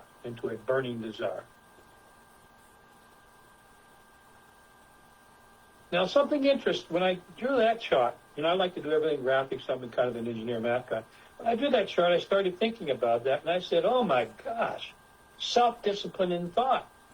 That is a great definition for mind discipline. Napoleon talks about mind discipline, but he never defined it. Mind discipline, clearly it's thought with self-discipline. Clearly the two of them. That's a nice little definition for mind discipline there. And I also think it's a discipline for controlled attention. Because you're paying attention, you're focusing your thoughts, and it's controlled. That means you've added self-discipline. So I think mind discipline and controlled attention are the same thing. Anything I say may or may not be true. I'm just telling you what I think about it, Okay, now let's do something else. Up here we got iron will, see? I'm going to merge it into habit force because habit force includes iron will. It just doesn't, it's not as hard for you anymore. And desires, necessities are certainly part of your desires. A lot of time, necessity causes that initial desire. So this can fade into habit force, and this can fold into desire. Okay, and I bring self-discipline over here, and let's just rearrange a little bit. We rearrange a little bit, it simplifies. Iron will is merged into habit force. Desire is merged into necessity into desire, burning desire still there. And there are the two ingredients that make up mind discipline, okay? But you remember the story of Adele? She also put some other things into her change, her metamorphosis. One was a definite major purpose. Her definite major purpose was initially what? To get healthy, eat healthy, change her lifestyle. She did that. And then she added the yellow polka dot bikini because she realized she was losing weight for the first time in her life in a way that she could actually sustain it. She did this with a positive attitude. The more it happened, the more success she had, the more confident she began understanding that she was going to accomplish, that she was able to do it. And she did it with an application, because after she was into it for a while, it was absolute applied faith. She knew she could do it because she was doing it. That's interesting. So I looked at those 5 things right there: thought, discipline, definite major purpose, and then I remember something. You remember my busy chart a little while ago? Look at that. Creative vision. Remember, I got these from Napoleon Hill. Okay, do you see the application to Adele in her story? Here's self-discipline. Here's self-discipline. Definite major purpose. Definite major purpose. Applied faith. Applied faith. Positive mental attitude and controlled attention. Controlled attention isn't here, but controlled attention is really thought and self-discipline, isn't it? So this kind of validates a little chart I've been making. And as you study the principles, please, the principles that make up these other principles, make a note of them. Make a note of them. So the kind of persistence we want, no need, is habit force. Because habit force feeds back to turn desire into burning desire. How many times you've heard Napoleon Hill talk about a burning desire? But he doesn't tell us how to get it. He never told us how to get it. Or has he? Or has he? How do you create habit force? Obviously, you have to have habit force before you can get burning desire. When he told us how to do that, he said, what? Use controlled attention with a positive mental attitude, imprinted on your definite major purpose, into your subconscious mind is an application of applied faith. And that is exactly what he said to do. And that is what will create habit force. Napoleon Hill explained the mechanics of creating burning desire using positive visualization. He did this in 1922 in a magazine, Napoleon Hill magazine. I'm paraphrasing him. My grandfather can be very wordy at times. And so I paraphrase it. Otherwise, I'll never get my slides done. He said, first pick a goal.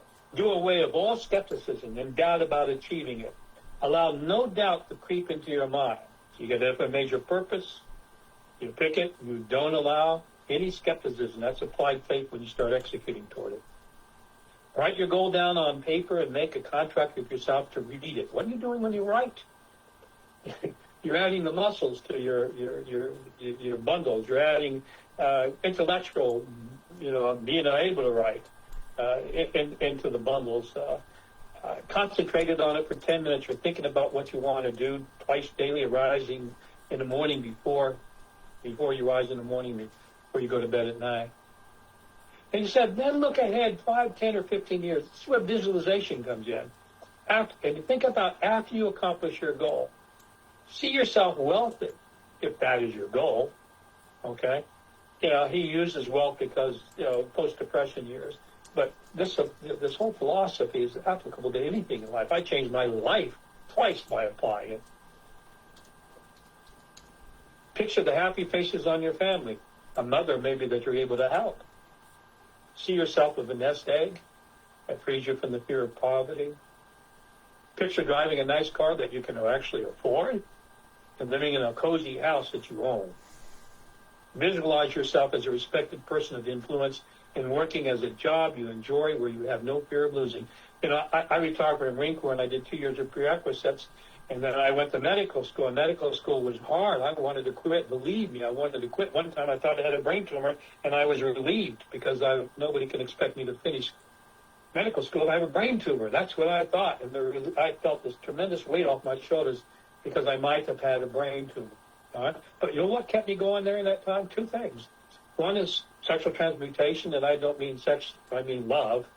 All right? My wife had put her life, future life in my hands, okay? And I had an obligation to my wife.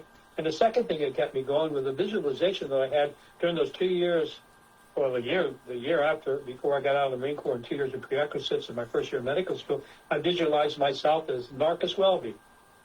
For those of you that are too young to know, Marcus Welby was a family doctor in a nice little town, and he was loved by everyone, and he was involved in everybody's life. And I envisioned myself in Royal, West Virginia. We're rural here. And I envisioned myself as Marcus Welby. That was the image that I imprinted on my subconscious mind. In fact, I can still see him. Funny, that image, he's always black and white. Must be the TV, I guess. Anyway, then says, sign and date your paper and place it where you will see it before arising and retiring during the day, not allowing yourself to use memory at all. All right, what he's telling you to do is you put it in there where it becomes against your, that you see it all your time. I was sitting in the ICU one night, kind of late, 1 a.m, and our hospital physical therapist came in. What she was doing there, I can't tell you why she was coming in. But I heard the secretary at the end of the counter ask her a question. And she said, I heard you got a pink Cadillac. Okay? And it was, no, the pink Pontiac. It used to be Cadillacs. And she works for Martha Kay, this therapist did. And the girl said, yeah, the therapist said, yeah, I sure did. And she said, how long you been working Mary Kay? And she said, 6 months. And the secretary said, how can you earn a brand new car, after working only 6 months? And at that point, I put my pen down and I interjected myself. And I said, I know how she did it. Interrupt her. And they both looked over at me and they were silent. And I said, every night when you get off work, you take out a list of things that you were going to accomplish on this day. You mark off the things that you did do, and you add the new things to the list that you're going to do tomorrow.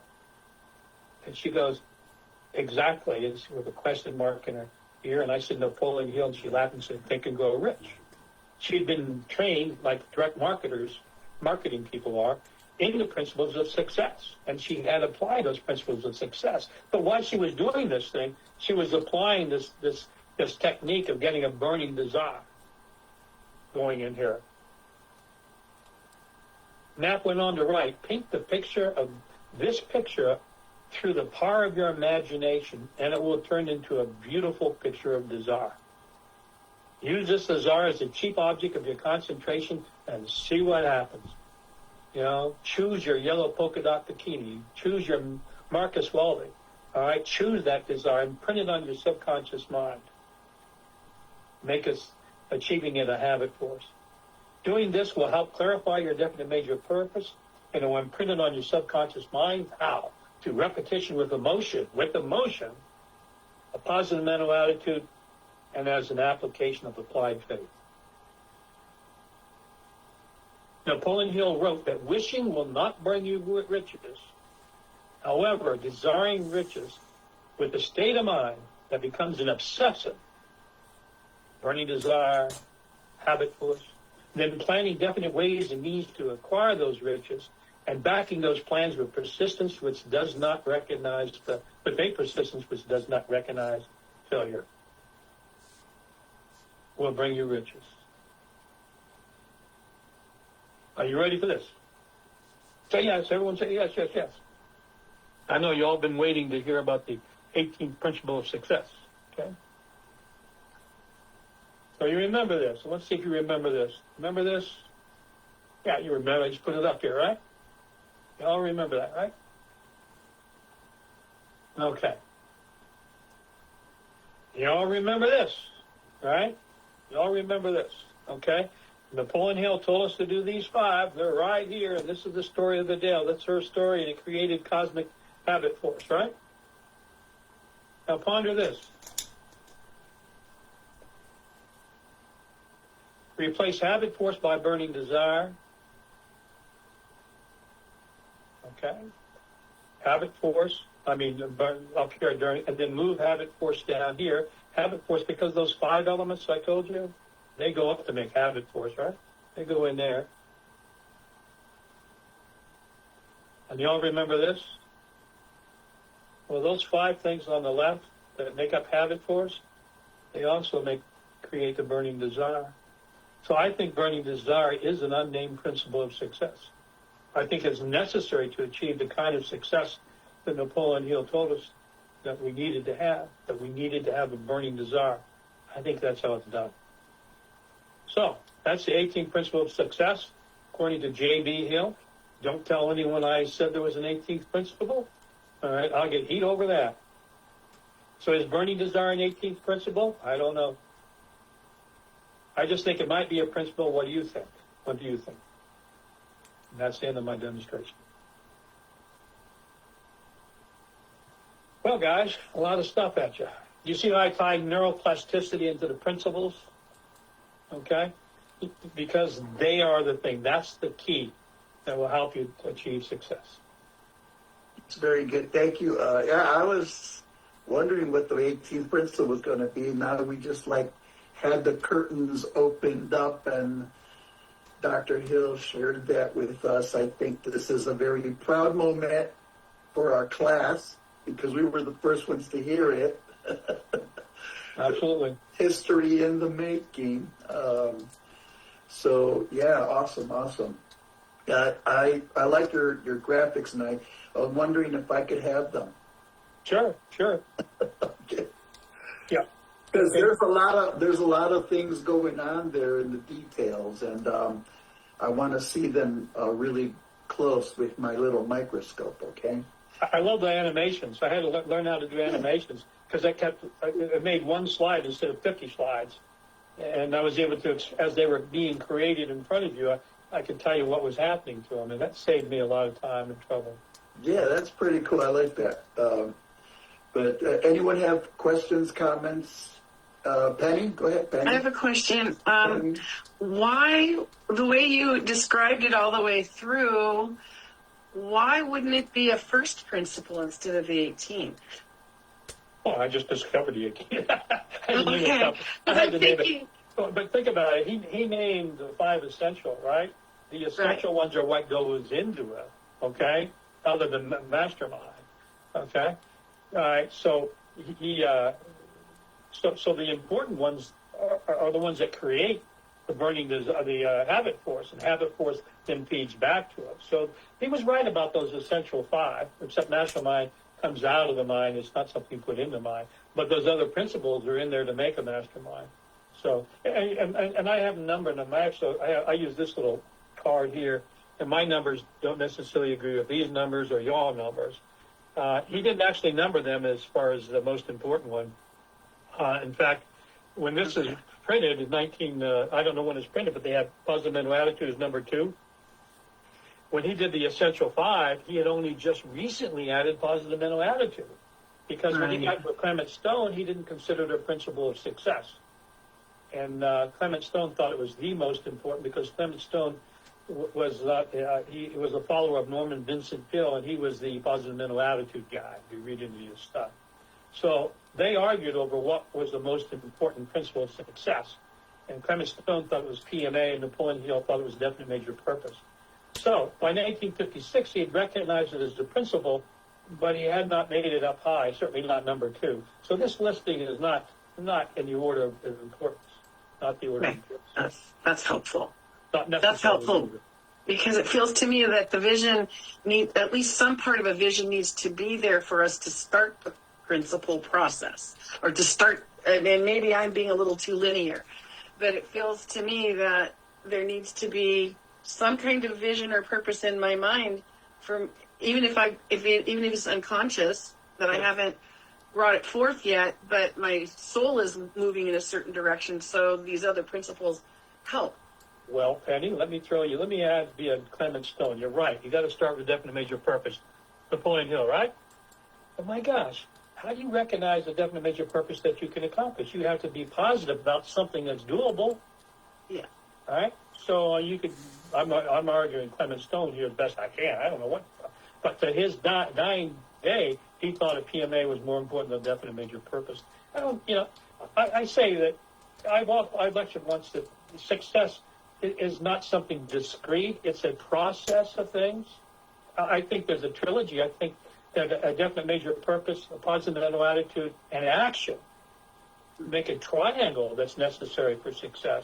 I think action, all right, is it? But everything, he didn't write action as a principle, but everything he talks about is dripping with action. To get all these things into your mind requires action. So I really believe he didn't add action to it because it's in there inherent in what they are. Okay? If you go, what was the one the other day I was thinking about? Enthusiasm. Enthusiasm consists of the 2 principles I have. Pastor, I wish I had this up. I don't know how I can't get it to you. enthusiasm has two principles that I said, well, positive mental attitude and personal initiative are required for enthusiasm, okay? And Kim, Catherine, we talked about you having both of those qualities, haven't we?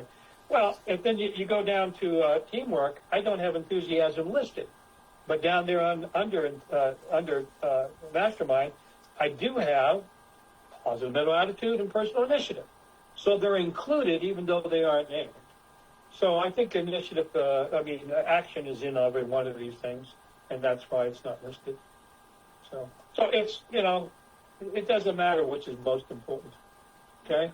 It really doesn't. It's a process. Success is a process. Maybe sometime I give a lecture, the chicken or the egg. I call it the chicken or the egg lecture.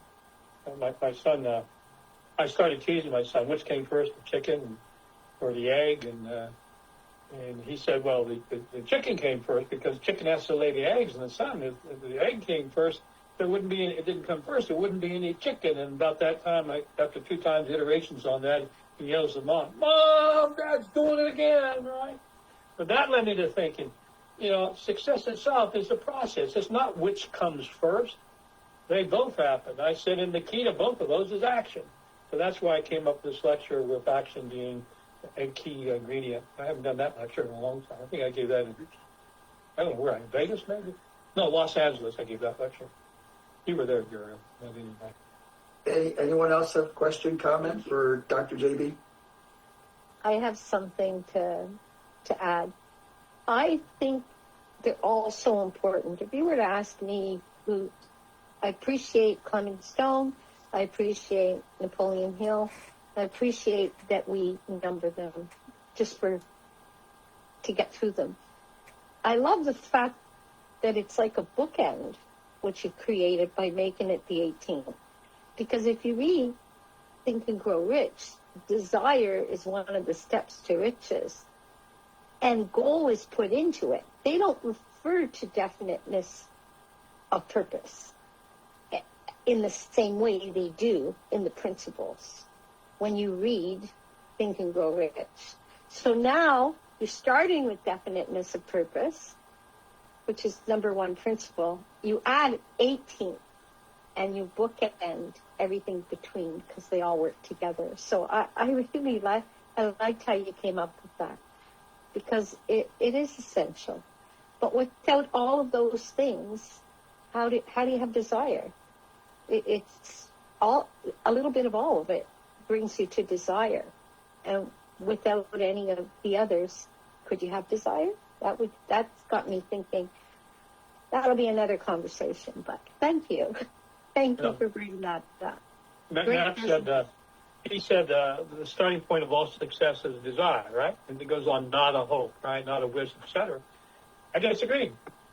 And the reason why I disagree is hope gives reason for desire. And without hope, you can't have a desire. So it may start with desire, but hope gives reason for desire. And so I take the liberty of disagreeing every now and then with my grandfather, all right? But he can slap me up the side of the head sometimes if he wants to. Well, nowadays we can have AI respond to you from Think and Grow Rich. I'm like, AI, please respond to this hope thing. But Laura Lee, go ahead. It was just more an observation. Thoroughly enjoying the conversation, listening to it, because I love that. Not to think of the success principles as steps that you have to do 1, 2, 3, 4, like go down and down to 18. So I like that. And my personality is more, I'm more inclined with Clement Stone to his being first, because you have to want something.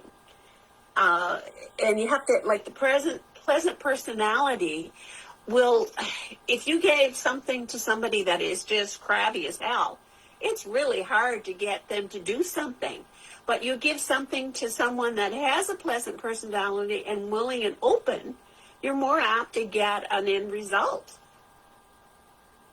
Anyway, I like that. I'm certainly going to take that in, that I don't have to look at it as steps through. And I have to say that I really thought your 18th principle might be a little different. Well, something, yeah. It's there. I mean, he talked, rethink and go right. How many times has he talked about burning desire throughout his entire life? Yeah. And I had to go back to 1922 to an article he published in a little magazine for a couple of years when he talks about not burning, what is a burning desire? Yeah. Becoming burning in your mind. Do you think he meant all of the success principles give you the burning desire? Well, I mean, I've Because got that's how 5 I of them, thought. but who's to know it isn't all of them? I don't know. Okay, but what Adele? I'm using Adele. When I thought about her story, okay, and I understood how what had been impossible for her became easy, and the more she achieved, the easier it became. All right, then the desire to do it got stronger and stronger and stronger, and then her little polka dot bikini. Then I began to understand that. Burning desire comes from habit force, and habit force comes from things you put in your mind, okay? And burning desire, is why she says, I don't even want that donut anymore, Instead of, I'm strong, I don't, some people diet, and they diet the whole life, and they always want that donut. They always want that donut. And they're successful, but it's iron will that they're doing, okay? It's iron will. Yeah. I just, you probably know who Peggy McCall is. She was my first, not the biggest, because I had Tony Robbins before that, but the first one that I paid huge amounts of money to be a coach. And I really didn't have much of an education for this type of for personal development. And she asked me some of the things that I did, and she called me an unconscious competent. And I looked at her. I didn't even know what that meant. I looked at her and she said, what do you think about that? And I said, well, I just paid you a lot of money. I don't think you're really meaning to insult me, but I don't know what that means. But there were certain things I wanted, and I'd say, I want that. I want to do this. I want to go there, or whatever it may be. And my husband many times would say to me, how are we going to afford that? How are we going to do that? I went, I don't know, but I'll let you know when it happens. Yeah. So that burning desire was very predominant in me. Very good, very good. Lana, do you want to take, we're going to take a little group photo. If everybody can show up and, right, Lana? Yep, we can do that. You do a group photo so that I can use this and see who attended and who was good and who was naughty. Yep. And if you can put your camera on, that would be great. And if you can't, that's fine too. Okay. Tell me when you're going to do it. I will. Hey, there's Jared. All right. Okay. Wanda, thank you. Great. Okay. Nice smiles. I'm going to do just a couple so we can pick the best of the best. 3, 2, 1. All right. Let me get just one more. 3, 2, 1. Now let's do one that's fun. What can we do? There you go. One with what?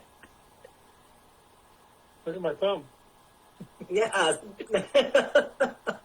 All right. 3, 2, 1. Perfect. Thank you, Lana. Thank you. So, thank you, Dr. JB, for that awesome lesson. I look forward to getting the slides and going through it because I want to see exactly where you put stuff and want to know the logic of that. It's pretty interesting. Thank you. We want to do something a little fun now. We're ending now. We just finished Dr. Hill's lecture, and we come down to the 16th principle, which Johnny Lloyd gave a beautiful lesson on budgeting time and money. And the last principle of success is cosmic habit force. And kind of want to do a kind of fun thing. Want to share a children's storybook that I feel goes with cosmic habit force. And so I want to read that to you. It's called Love You Forever. Love You Forever. And I'm going to share my screen now, Lana.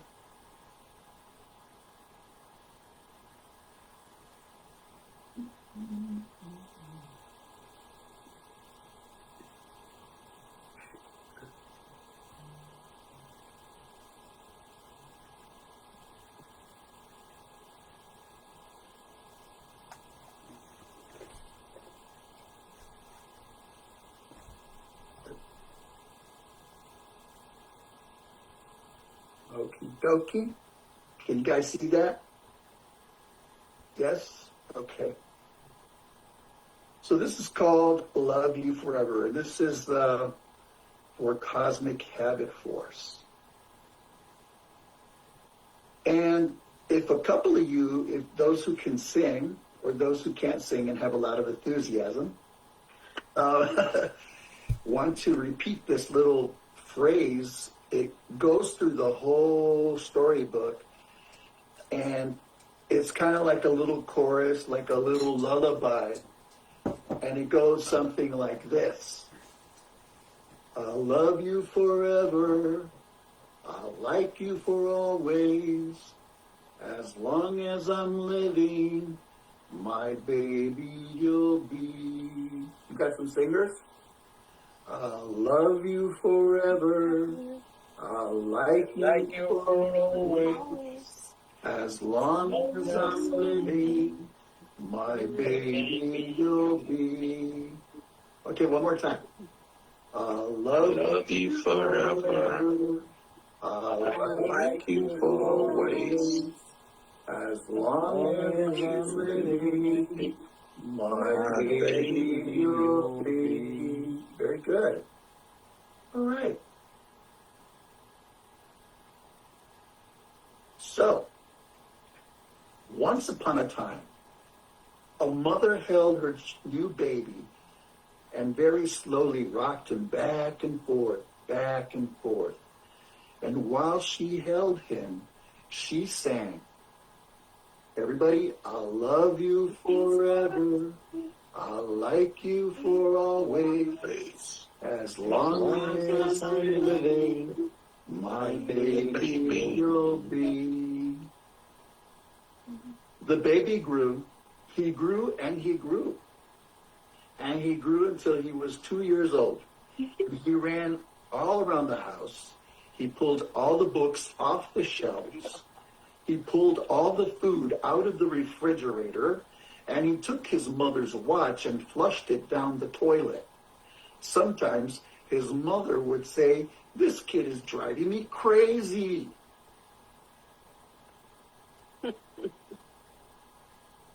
But at nighttime, when that 2-year-old was quiet, she opened the door to his room, crawled across the floor, looked up over the side of his bed, and if he was really asleep, she picked him up and rocked him back and forth, back and forth, back and forth.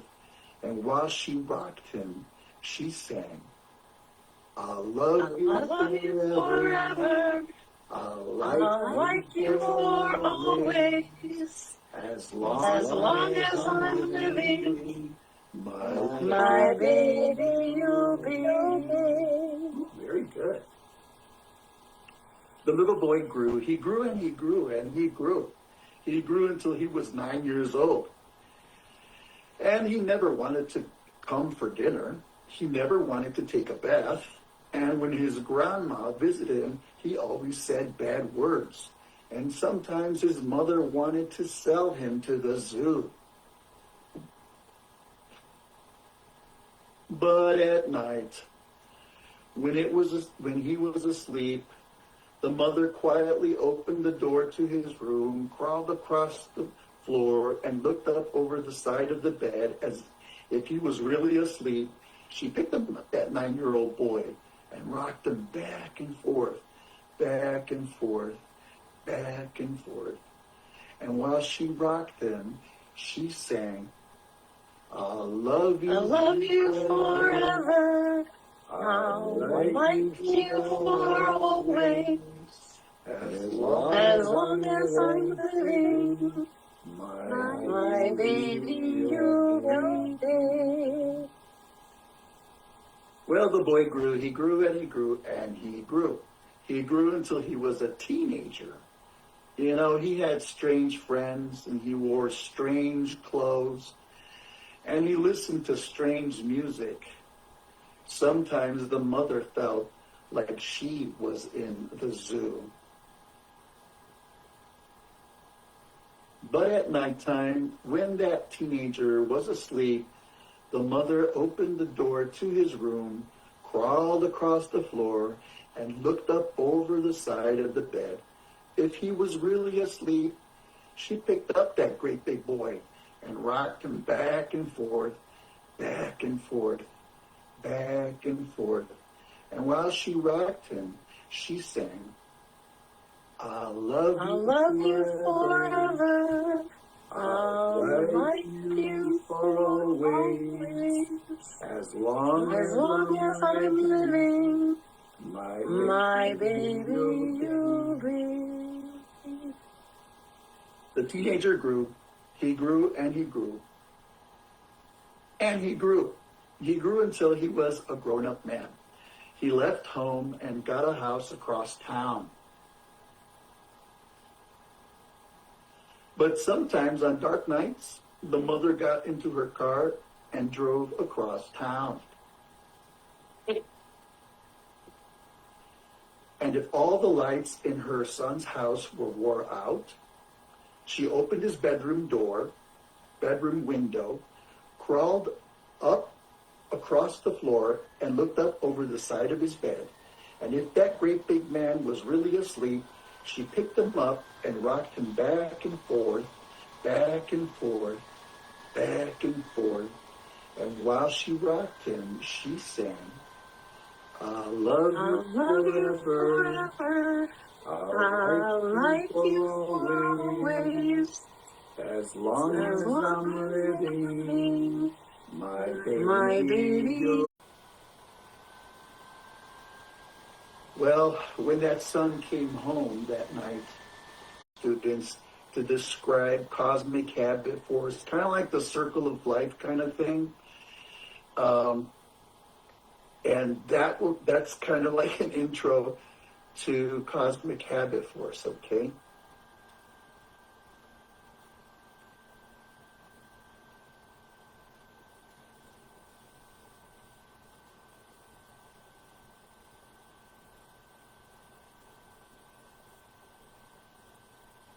Okay, so we're back at Wise, Virginia, at the university, and now we're going to give our last lesson. But before we go into the lesson on cosmic habit force, can you hear me okay? Does everybody hear me okay? Yeah. So before anything else, I'm just want to remind you that Alan is going to send you the book, PMA Science of Success, and the exam. Remember, it's due in 2 months, the exam. It's based on that book.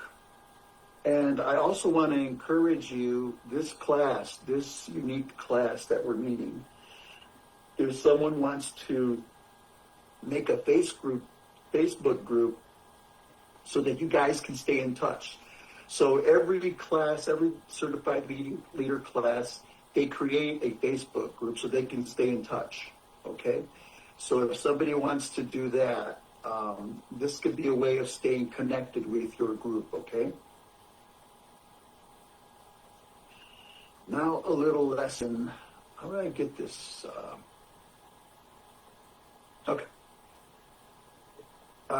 Lesson on cosmic habit force, Napoleon Hill.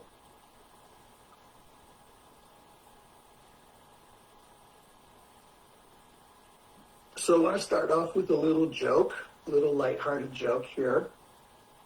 Cosmic habit force joke. I'm so disappointed. I keep pressing the space bar on my keyboard, but I'm still on Earth. I know, bad joke. So cosmic habit force. I liked it, Uriel. I was laughing. I like that joke. Okay, thank you. Okay, we got one. Did I We got- lie? I liked it. It's kind of like a dad joke, okay? Cosmic habit force is telling us everything is amazing, everything is abundant. And usually at this point, I share this little comic relief thing with Louis C.K. where, like, some people just don't appreciate the things that they have, like the younger generations, like, they get so impatient when their cell phone doesn't work fast enough, and he notices someone doing that, like, hey, this thing's not, and he goes, would you give it a second? It's going into space. The signal is going into space, and it has to come back. Can you give it just 1 second and don't get frustrated? So I thought that's really funny. But cosmic habit force, nature, is telling us everything is amazing, everything is abundant, everything is always growing.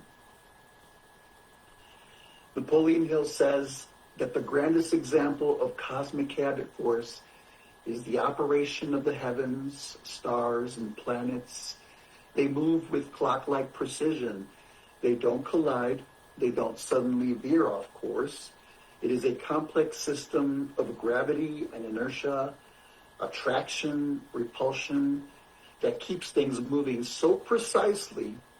For millennia, human beings have been able to predict the position of the stars and the planets, the timing of eclipses, and the regularity of meteor showers.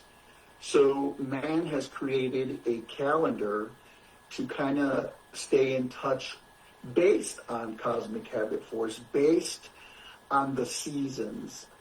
And man is constantly adjusting to nature. Nature doesn't adjust to us. This is the bigger picture. We adjust to nature.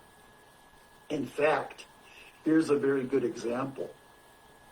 In 1582, we recalibrated to nature's pace. We had to delete 10 days from the calendar in order to be in harmony with nature. And nature kind of was telling man, slow down, or your timing is off.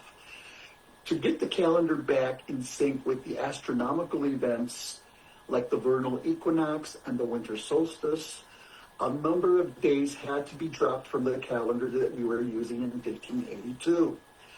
There was an order given by the Pope in 1582, and he decreed that 10 days must be dropped from our calendar when switching to the new Gregorian calendar, because we had to realign ourselves with nature. Easter wasn't happening when Easter was coming. Winter wasn't happening exactly the same time it was supposed to be happening, with, in accordance with nature's rhythm. So our calendars aren't perfect, so we had to omit those days. Not all the nations obliged. They didn't go along with the Pope's advice, and at that time very closely collaborated with the astronomers, okay? And they knew better. Other countries who waited years had to readjust even further. Maybe they had to drop 11 days because they waited another 10 years or 20 years. But I want to share the 3 essentials of cosmic habit force.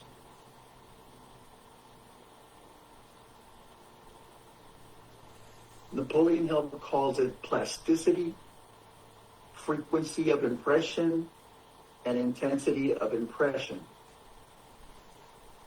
Plasticity, it's the capability to change. Your new form remains until a new change is made. What are the sources of change? External forces, the environment, where you come from, includes your culture. What is another source of change? Internal forces, your own decisions, the spirit that you're born with. something inside of you that needs to be expressed. Plasticity. Plasticity is like venturing into a new environment or listening to something new, like a piece of classical music. I love classical music that you have never heard before. Something you have never heard before creates new thoughts or a new path that you've never traveled down before. Pathways or new bundles of memory in your brain. It creates new pathways and memory in your brain like Dr. J.B. Hill spoke about. So when you hear something new, it's creating a new path. When you're going somewhere new, you're starting a new route. Your ability to change, okay? Plasticity. How many people here go thrift stores?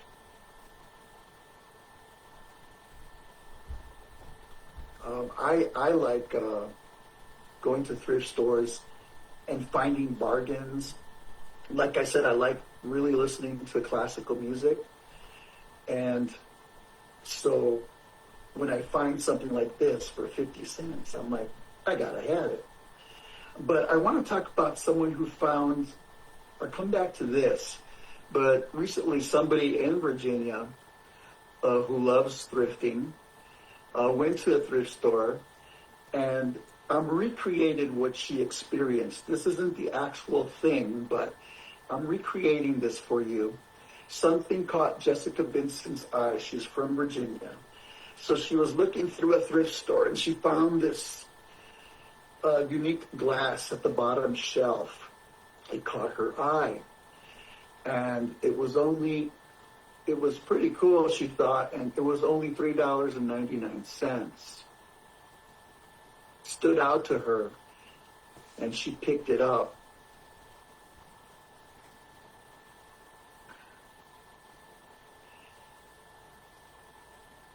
Jessica Vincent found the vase at Goodwill store in Virginia and bought it for $3.99. She said, I had a sense that it might be worth $1,000, even $2,000, but I had no clue how good it was until she did a little bit of more research, and on December 13th, she found out it was an original Carlos Scarpa vase, and it sold for $107,000.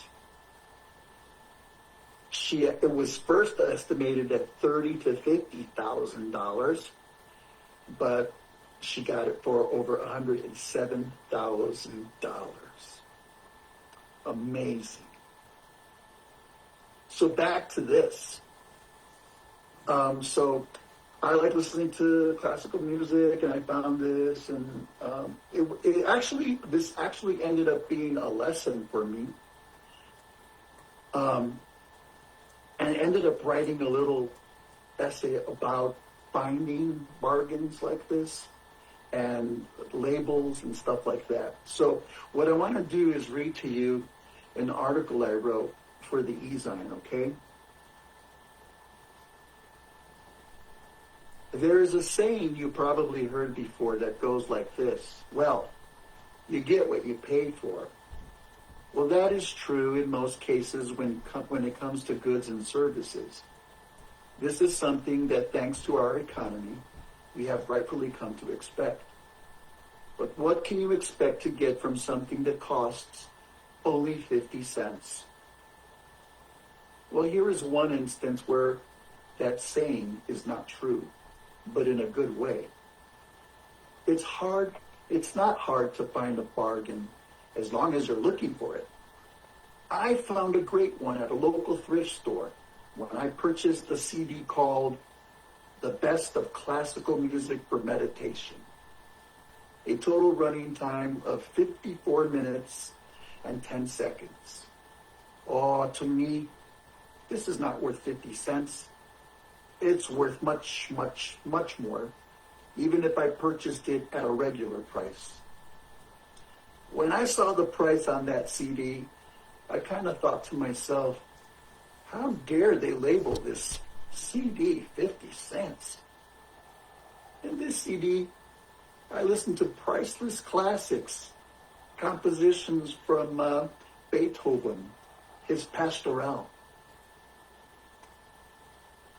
Claude Debussy's Clair de Lune, Tchaikovsky's The Flower Waltz, Edvard Grieg's Morning from Peer Gynt. Now, Peer Gynt was a radical, rambunctious little story there. And Edvard Grieg is kind of like expressing all the little misadventures he had, right? The compositions are spectacular, and to think that I am listening to these classics that were written centuries before, and I can still enjoy them today for 50 cents. Beethoven lived from 1770 to 1827, and I'm still enjoying his music. As I was driving my car to work and listening, one thing that humored me as I listened to these works is that I don't think this is the way classical music was meant to be listened to.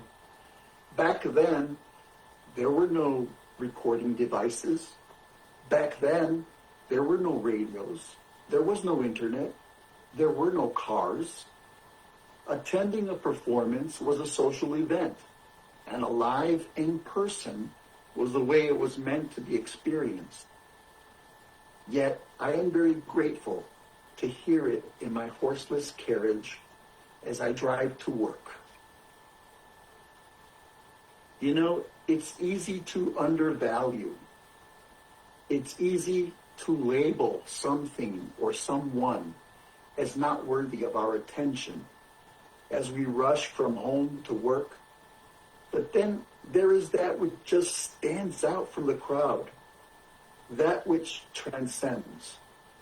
As I facilitate the distance learning course for the Napoleon Hill Foundation, the students are asked to submit a name of someone who personifies definiteness of purpose. Recently, one of our students submitted rap artist 50 Cent as an example of definiteness of purpose. Now, so, this is a person who was able to overcome the challenges of his environment, who through applied faith and hope was able to become a very well-known artist in the genre of rap and pop music.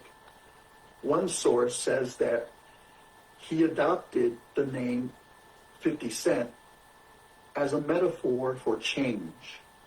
Growing up in an environment where you are labeled worthless is not an easy thing to overcome. But he was different. He had talent, and he wanted to change, and he did. The market is full of motivational courses and seminars that compete for your attention. Some seminars cost as much as $10,000 per session. The Napoleon Hill Foundation offers courses with reasonable tuition, making it accessible to a unique market. Students keep coming back to the philosophy that helps them. This week, I received an enthusiastic call from Carl Garwood, expressing his appreciation for Dr. Hill's philosophy. He was interested in renewing his certification status because he realizes the value and the recognition it brings to his workplace. He wrote me in an email saying, "You know, I don't think I have ever let you know how fantastic the courses offered by the Napoleon Hill Foundation are. First, the reason I got through it so quickly was that I enjoyed it so much. You really feel like you are being coached by Dr. Hill himself. And even though I was just starting my certification, I was getting results straight away. At work, my sales doubled. And people started to comment, 'What is he on?' Due to my constant positive can-do attitude. The quality and quantity of material I receive from the courses is priceless. The audios never leave my car, and the books never leave me. Fact. Thank you again, Carl Garwood, Head of Sales, Selling UK." Coming across great finds or impressive talent takes a little bit of luck or a little bit of searching. And sometimes you will find these in the most unlikely places, like a thrift store, or a ghetto, or even in a flooded motivational success market. There can be great value in the wrongly labeled, the discarded, the unwanted, the not so well known. Rest assured that once you encounter a great find, you can extract great riches that are worth more than their weight in gold. And I got all this inspiration from 50 cents.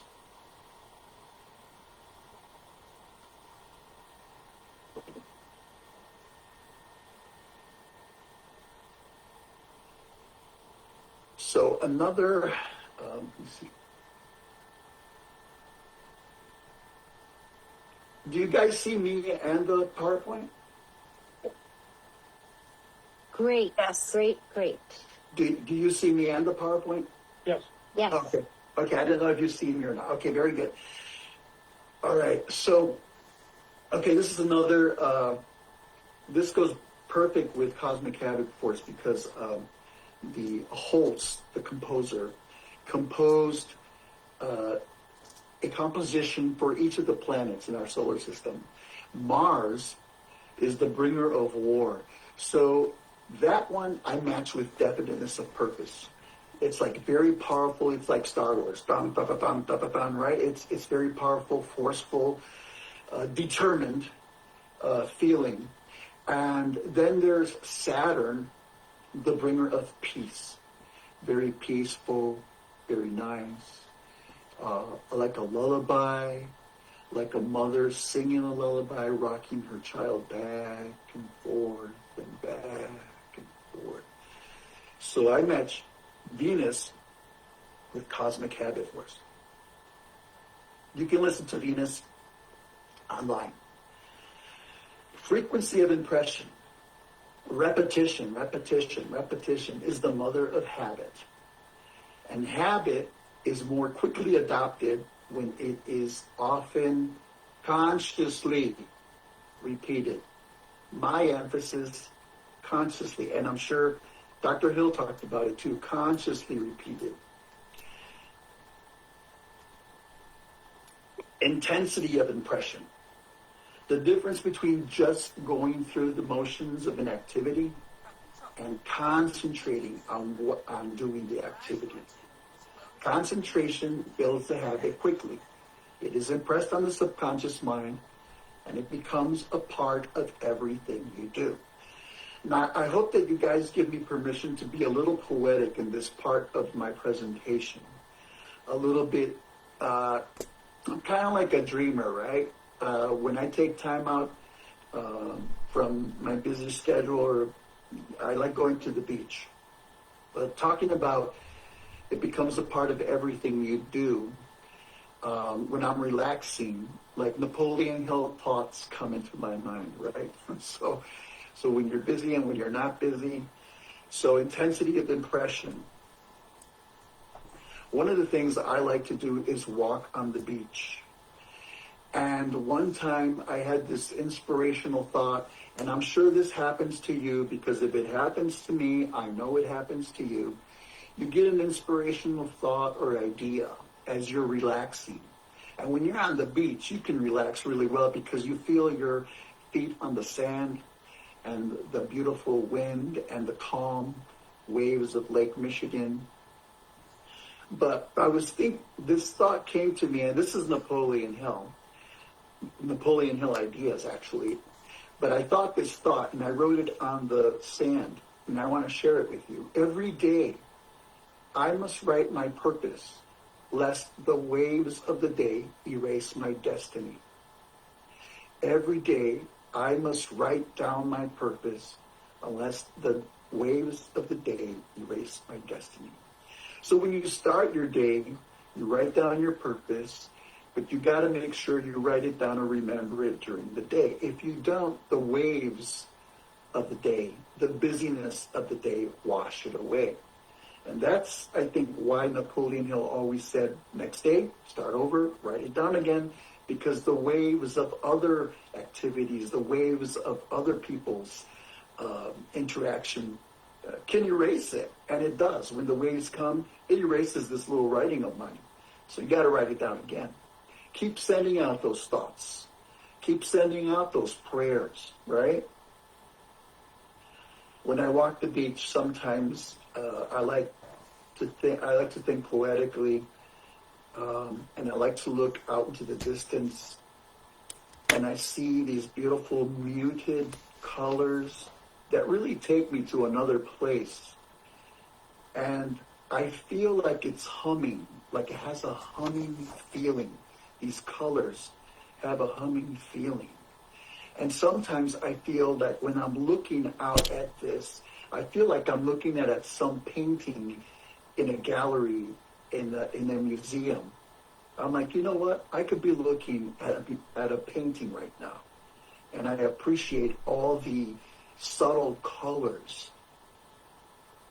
Sometimes I see trees walking on the beach. Keep sending out your prayers. Keep sending out your prayers.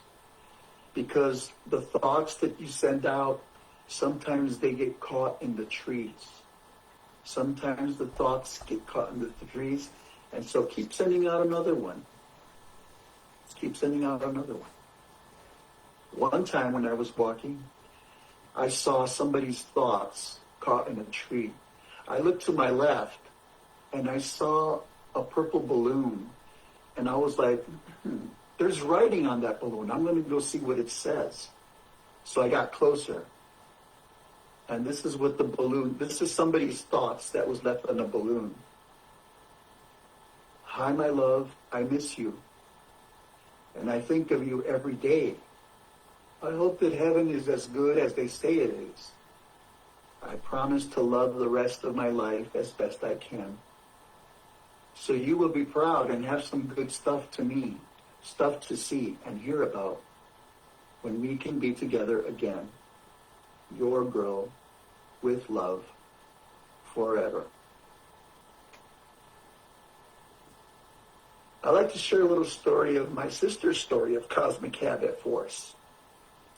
I had the privilege of going to the state of Michoacan in Mexico. In the mountains, there's these trees where all the butterflies meet. After the summer, all the monarch butterflies, the 5th generation butterflies, fly south to Michoacan and other areas. But here is the hub. We went up to the mountain, and everywhere there were butterflies. Butterflies everywhere. It's a beautiful, majestic place. I looked around, and you can see butterflies all over the trees. It's an amazing sight. And the trees' trunks reminded me of a cathedral. The tour guide said, shh, don't make too much sound. Don't stomp on the floor. Walk quietly. And isn't that the kind of thing they tell you when you go into a church or to a beautiful cathedral? Be silent, be reverent. I felt like I was in the butterflies cathedral. So we went there and enjoyed that awesome experience that I had with my sister and my other family members. But her story is a unique one. She has a story that she told me, and I had to include it. She found out that her son, his wife, was going to have a baby, but there was complications. She was very worried, and being a prayer warrior that she is, she started praying, and she was. This was one of those bargain prayers. I don't know why people do this, but they do. And she decided to do it. She made a bargain with God. The child that was being carried had complications already, and it might be a chance that the child would not be born. So she decided to make a bargain with God. She was like, God, if the child Please let my child live, be born. And if the child is born, I will celebrate the Feast of the Holy Cross.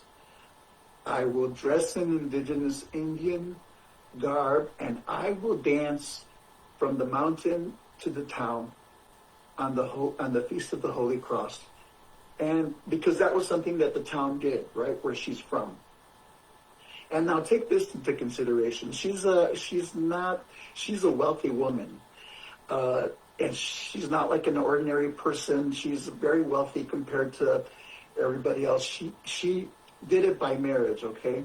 She married into wealth, and she's always, well kept and respected.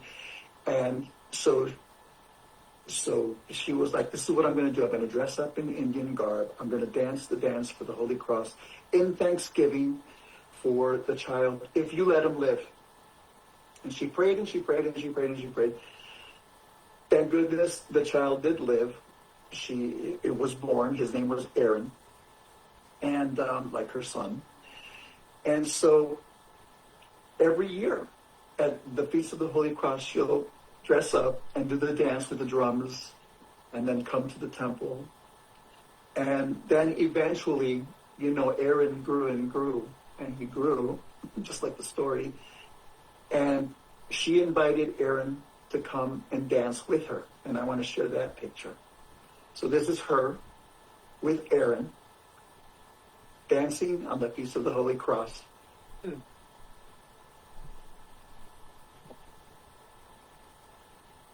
So one activity that I really suggest for Cosmic Habit Force, I'd like to share something that I wrote for the e-Zine just recently. When the students complete our leader certification course, we provide them with a manual that would help them share the principles of success creatively. The manual includes a list of children's stories, activities, movie clips, poems, and much more.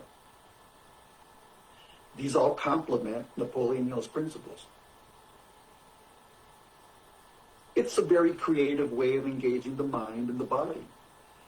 There is certainly some truth to this adage. Tell me, and I forget. Teach me, and I remember. Involve me, and I learn. Tell me, I forget. Teach me, I remember. Involve my body, and I learn. So for the principle of Cosmic Habit Force, we suggest the practice of walking the labyrinth with intention. The labyrinth is a pattern that provides an opportunity to involve your mind and your body along with your definite major purpose. Napoleon Hill says, concentration builds the habit quickly. It is impressed on the subconscious mind. It becomes a part of everything you do. In the labyrinth, you can use these three aspects of Cosmic Habit Force to draw your purpose closer to you. The beauty of the labyrinth is that you are focused on your purpose as you walk. It is a creative walking meditation. You are, in a sense, walking your talk for this moment, in this time, in the labyrinth. So this is a picture of the Chartres labyrinth in France, one of the most famous labyrinths you will find. Every first Saturday of May every year is World Labyrinth Day. And I found this one labyrinth. It's called the John T. Myers Pedestrian Bridge, but on it there is a labyrinth. And I had the opportunity to walk that labyrinth. I never walked it before, and I was anxious, and I was very happy I was able to walk it. It's by Purdue University. It's located in the middle of this bridge. There are many labyrinths located around the world, and you can find a labyrinth to walk near you by using a labyrinth locator.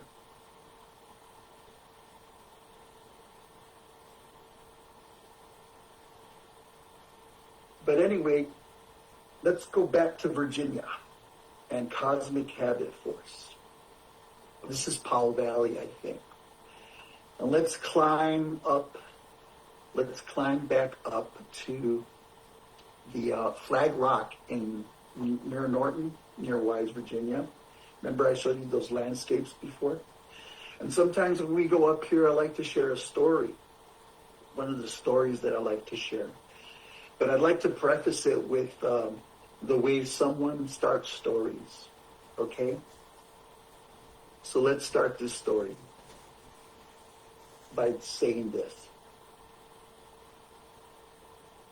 It is said that whenever a story is told, it becomes night. The telling of a certain kind of story in a certain kind of way, with a certain kind of intention, causes a starry night and a white moon to appear.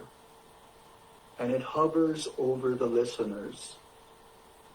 And by the end of the tale, the ground all around them is filled with light.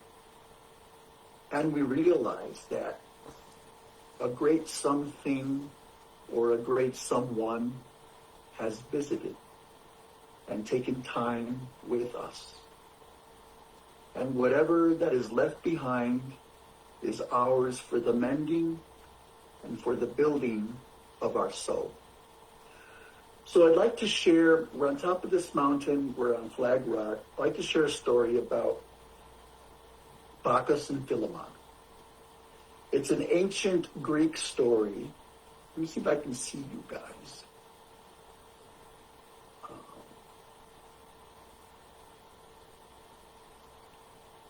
I'm trying to see you guys again. Oh, there you are. So this is a story of Bacchus and Philemon. And it's a Greek story, a Greek myth. So Zeus and Hermes decided to come down from the heavens and visit the people on earth and to see if there was any hospitality left on earth. Well, they went to one house and they said, "Go away," and they slammed the door on them. And they went to another house and they got the same treatment. And they went to another home and they said, "We don't have time for you. You are wanderers. Go away." And they went to 101 houses, and 101 times they got the door slammed on their face. And they were very disappointed and started climbing up the hill, up the mountain. And they came upon a very humble cabin where Philemon and Bacchus lived. Very quiet, humble, simple couple.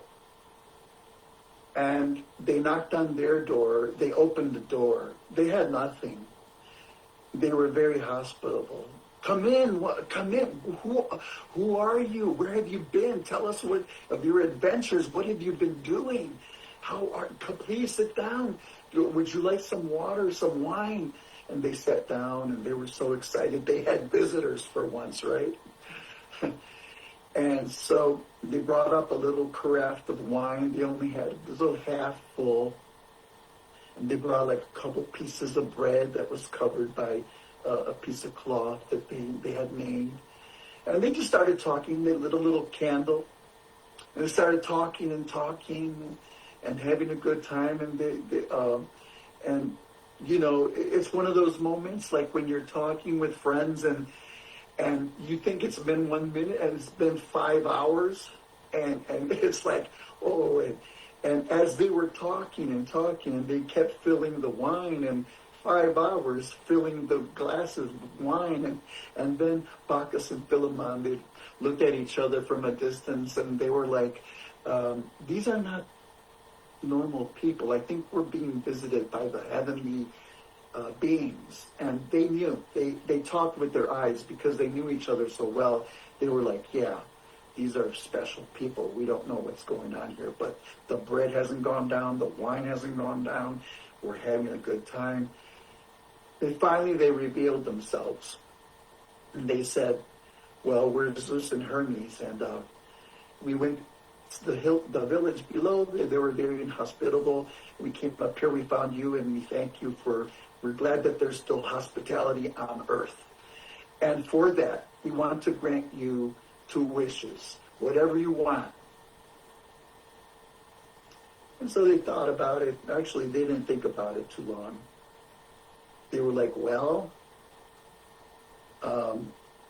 when you make a temple on the side here, when you make the temple, can we be the ones that clean the temple? That's all we want to do. We want to honor you by just taking care of it and cleaning it. And also, you know, we can't live without the other. Can you grant that when we die, that we die together? Your wish is granted. And so the temple appeared. People came, flocks of people came to visit the beautiful temple. And they were the ones, you know, in the background, cleaning and sweeping and mopping and throwing out garbage. Nobody paid attention to them.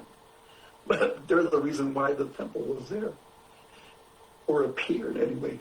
And so one day they were off by the mountain. And how do I get back to my screen share? Because I opened up the...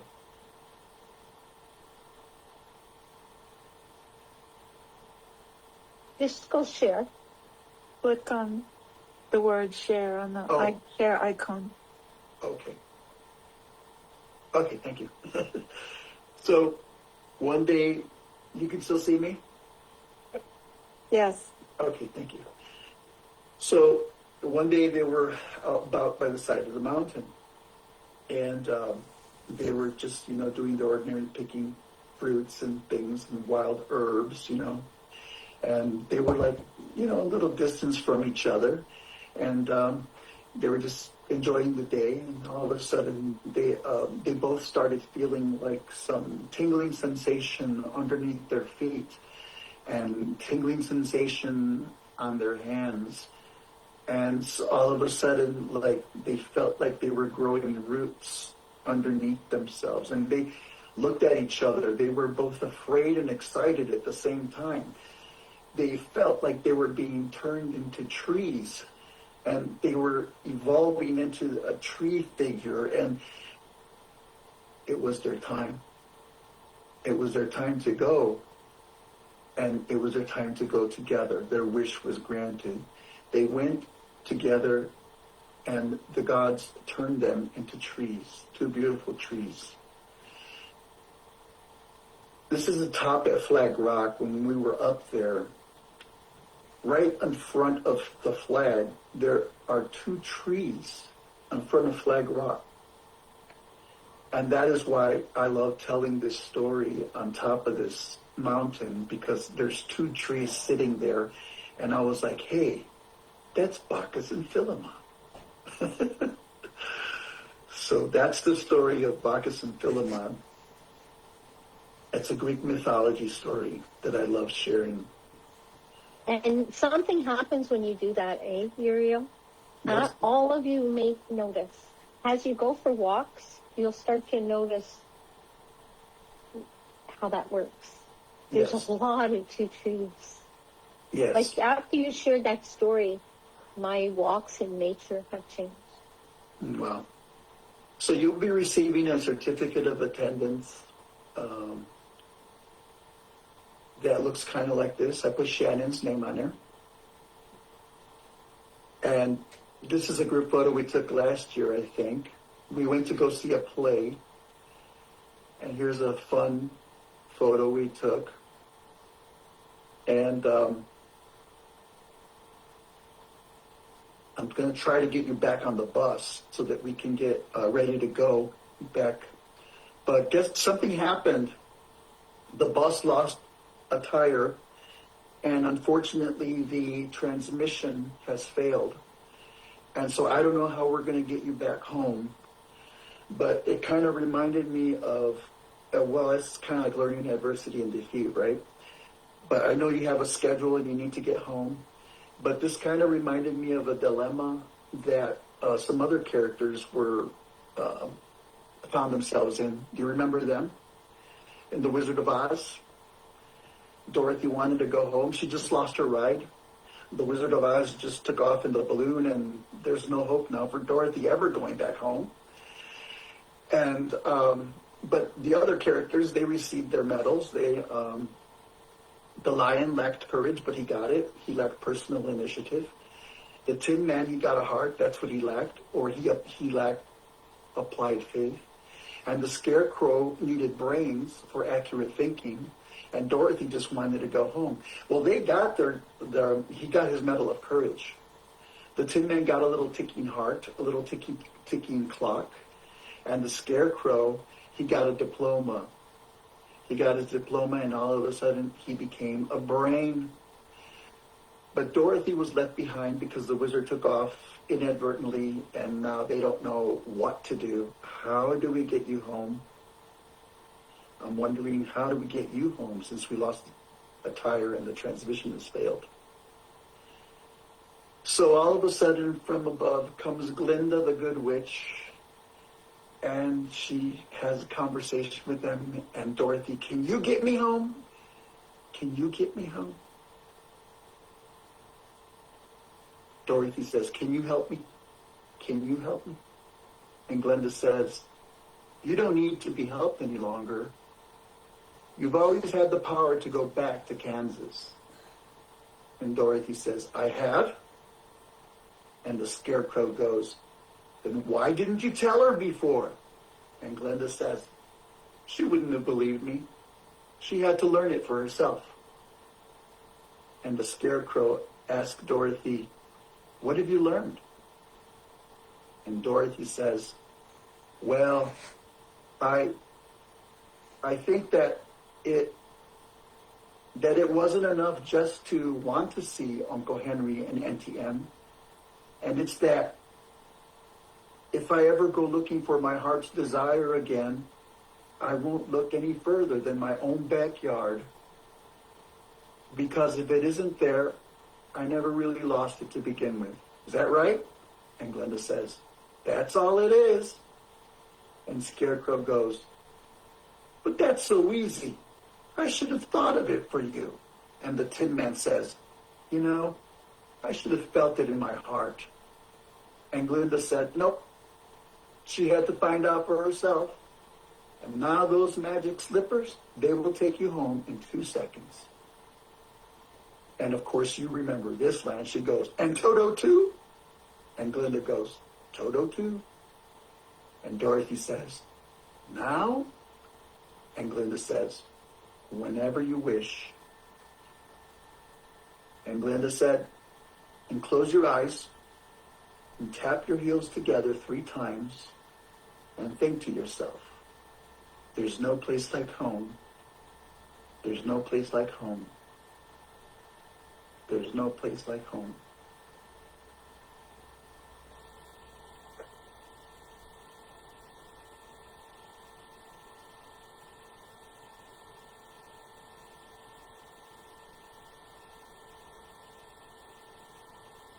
Okay. One thing I want to point out, and I noticed, did you notice that, like in the movie, The Wizard of Oz,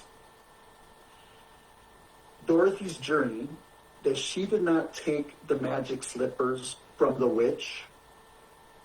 She was gifted the magic slippers from the fairy godmother. Mm. She didn't take them, and she didn't put them on herself. This is probably a metaphor that we are born with gifts from on high. But the gift doesn't work until we work the gift. We have to evolve it like a seed. So I think that's kind of the lesson that the Wizard of Oz teaches you there. I'm going to be sending you a link to a talk by Father Greg Boyle. And the reason why I'm sending you this link, it's a commencement speech. And I feel like in the sense that you guys have graduated from this course now, right? We're coming to the end. You've gone through the lectures, you saw the lessons. And so I want to give you like a diploma thing. But before I give you the diploma and your certificate of attendance, I want you to hear this commencement speech. I'll send it to you. I won't do it here now. I'll send it to you, and I want you to listen to it because it goes hand in hand with the spirit of which you're supposed to give back to your community. Now, Father Greg Boyle is a priest who specializes in ministering to gangs in Los Angeles, California. So his focus is on rescuing those who come out of prison and giving them a place to work. He's created this environment, this cafe, where they can work. He makes them work in there. That's a safe place for them. And he transitions them from that gang world into a better place. And this is the way he's making the world a better place in which to live. So this is his call, his vocation, his ministry to this community. He's very passionate about it. So anyway, he gave a commencement speech at a college. And this is what I'm going to share with you. I'm going to share that commencement speech so that it would inspire you and so that you can think about which community you want to go and reach in a positive way to make the world a better place in which to live. So I challenge you to hear that, and I challenge you to think about what you want to do for your local community. And I think that's about all we have. And if you have any questions for me or for any of the instructors of what they did for their local community, it's open. The floor is open for everyone for these last 10 minutes. Thank you. That was great. Thank you. I would like very to good. hear some of the places that they've shared. That would be really cool. Well, their community projects? Their community project, it would be cool to hear. Okay, Catherine, you up for that? What'd you do for your community project? First off, you heard leopards yesterday, and I want to give you another version. I have a lot of contacts, and I was trying to do this for free, and I made a lot of calls, and I was rejected, and I was like, how could I be rejected? It's for free. It's valuable. If that happens to you, that's your adversity, right? It did happen to me, and it had me a little bit surprised. I thought that would have been the easiest thing. So it's just to show you adversity comes in strange ways, and the right one comes where they need you. And I got a lot more than I gave, is what I'm going to say, before I go in and say what I did. I went into a center that the government, unemployment, I'm in Canada, unemployment center where they help people get jobs. Or youth that finishes university or CEGEP, and they're lost. They don't know what they're going to do. Immigrants that move to Canada that struggle, whether they don't know the language, and they're just struggling. Where do I go get a job, or do I go back to school? You know, very, very educated people that needed a few courses to be able to practice in Canada. So architects are a great example. Now, when I approached them, I made a presentation for them. I first asked them, told them what I'm trying to do is bring the 17 principles into this organization. And I was fortunate enough to be able to incorporate them all. And my one was an easy one in the sense that once I got it together, it was 2 sessions of 3 hours that I did for the community. I did that, but I'm still doing it today, twice a year. twice a year, they ask me to come back. I go back and I meet people that it was humbling because one, I met real people that very successful that were struggling. They were struggling because they were in a new environment and they were judged often. And I don't even know, as you walk in the room and meet them, they don't know the success principles. They don't know Napoleon Hill. They don't know Think and Go Rich, some of them. And when it was through, and they were able to find a job, and they were able to, they look and they say thank you. And I did things like teach them to handshake, teach them, you know, pleasing personality. Like when you say, what, they're in adversity, they're right in it. And I wasn't allowed to talk about like budget and money. It was a difficult one. There were rules. So when I was doing the project, it's like I worked closely first with my mentor was Serial, and he looked at what I was going to present. Is this on track? Now I went to the director there and I said, is this what you want? Because you have to, when you go to do the community project, it has to be valuable to them. It's not you're going to go in and give, I'm going to go do this and think it's great. Yes, it is great. Now adapt it for them by the person running their organization. How can you make it easy for them? Like a presentation I would have done in one day, they wanted in 2 sessions. Okay, I don't want you to talk about money and poverty in any way. Okay. You know, you go through your presentation, they then can take, and even if you don't, I never once put a presentation on the wall. Never once. But I adapted what I was going to work with. And I made it fun. I would say that was one of the things that I did. Like I went to the dollar store and got a piece of the cheese where the mouse pops up. And when we were in the room, we made it fun and involved them.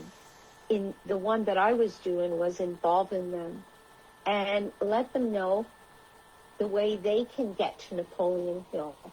They can buy the books.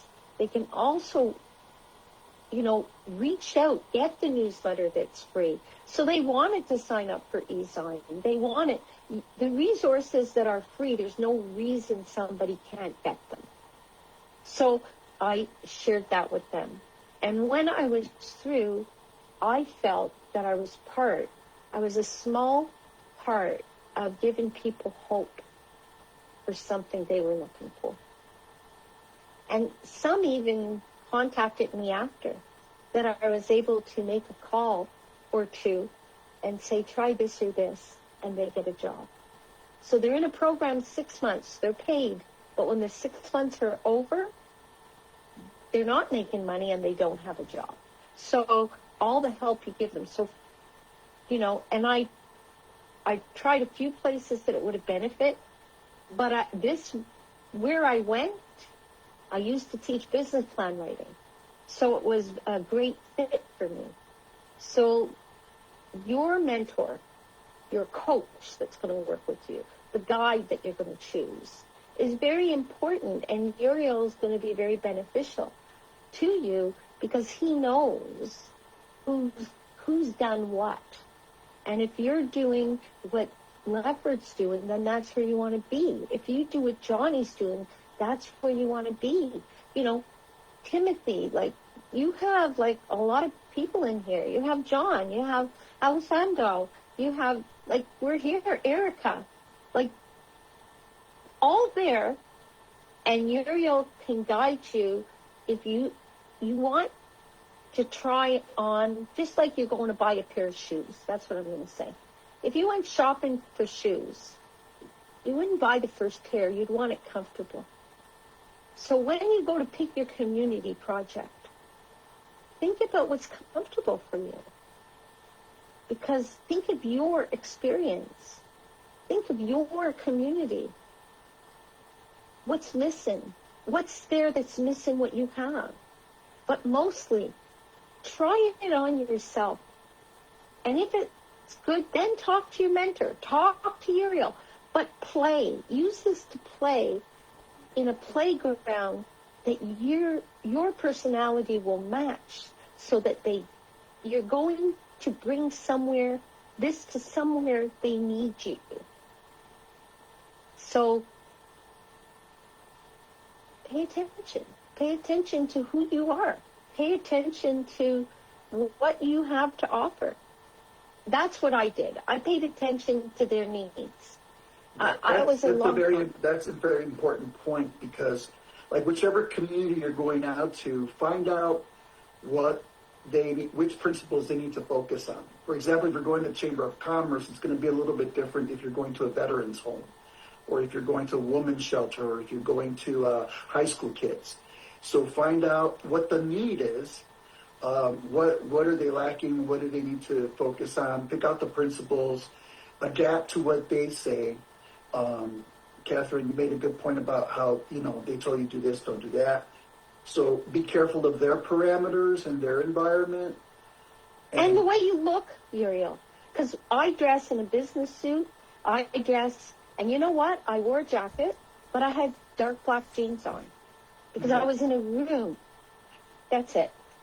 There you go. Very good.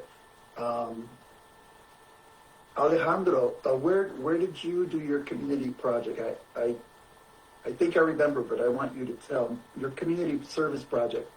What was it? Well, I teach at university and business school in my home city, and I created a program for students who are about to start their business life, and I just started teaching the principles to all of them outside school. Then I was invited by the university to teach the principles, and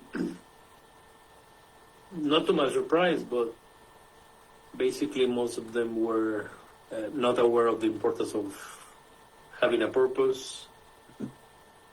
And it's scary to say that universities teach them how to be employees only. And we try to apply the principles for entrepreneurship.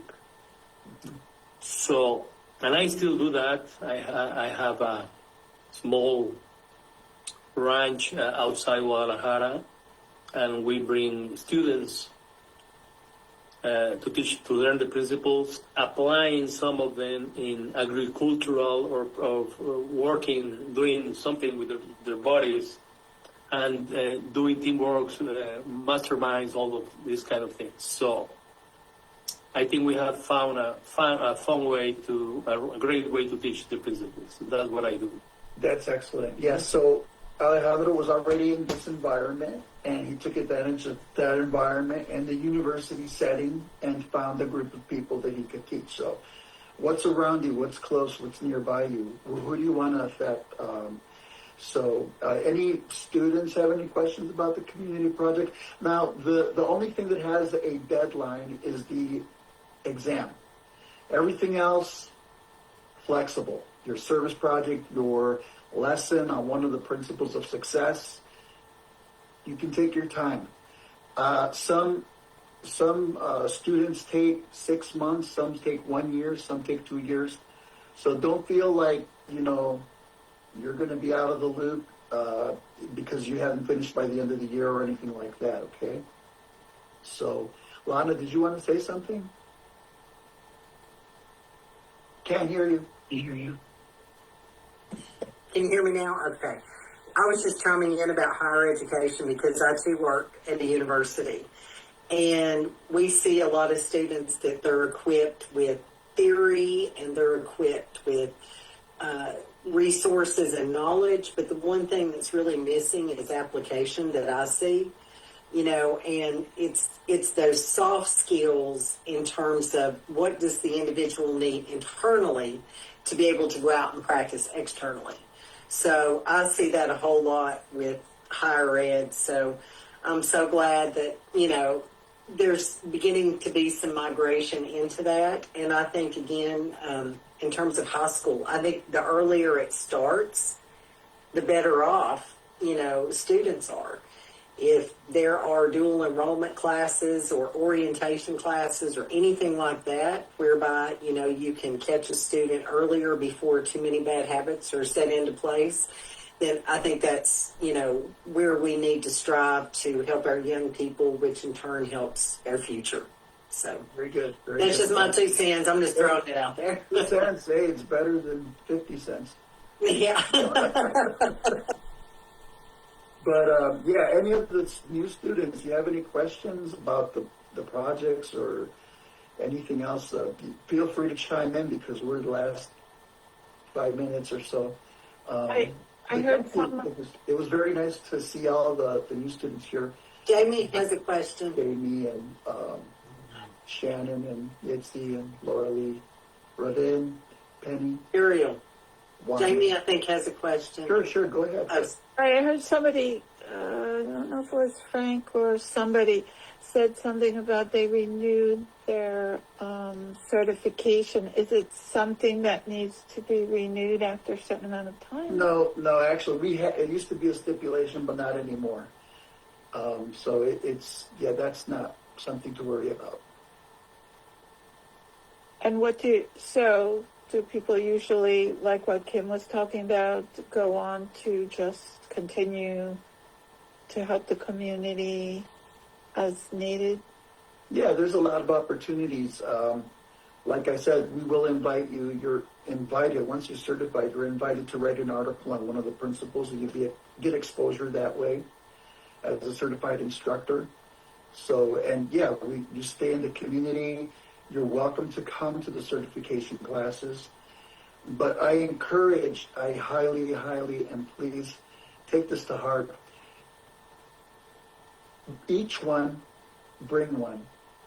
If you're coming, try to mentor somebody to come and do what you did, or help them, do what they do, but, follow a little bit in your footsteps. So if you know someone who might be interested in what you're going through, please, invite them, like-minded people, flock together, so please do share. And we always encourage our certified instructors, if you're coming, please bring someone, mentor somebody. Each one, bring one. And Uriel, just to compliment what you've just said, we started doing info sessions like we did for all of you. We will start up with that, like once a month info sessions. So if you have somebody, they don't have to wait a year. They can come as, we're going to pop on August or September. I think September. I like what you say. Sorry for interrupting. I like what you say, Catherine, is that you're on the journey. Okay, you're going in the right direction, right? Like, okay, you're in step 1. You're in the journey for certification. So come along, follow us. Yeah. And at any point they go in, they start where they're at and they continue. And, we're all there. That's how you all came in. Quite a few of you came in when we did an info session. And then somebody brought somebody else in, did another info session. I think we did 2 or 3 info sessions. And we'll start them up again. And you can invite your people to come and ask all the questions they may have and join the Napoleon Hill Foundation family.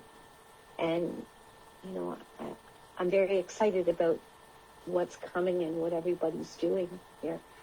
Thank you very much to the certified leaders, Dr. Hill and Uriel, for supporting growing it, that we're not waiting till next year. So if you're one person, you don't have to wait to think too long. And you don't have to make the decision. You just offer it, send them over, and they'll see the changes in you the same way all of you saw in me. And here's another example of, right now I'm communication with Frank, and he just got approved for his project. He already has a men's group that he created, and he's going to share the principles of success with something he already has with the men's group there. So, Frank, you want to talk a little bit about your group and how you're planning on sharing? Yeah, sure. Thank you, Uriel. Several months ago, I started a men's group. I have a personal mastermind that we meet every Monday, and we're all actually coaches. And we came to a common ground. We're all men.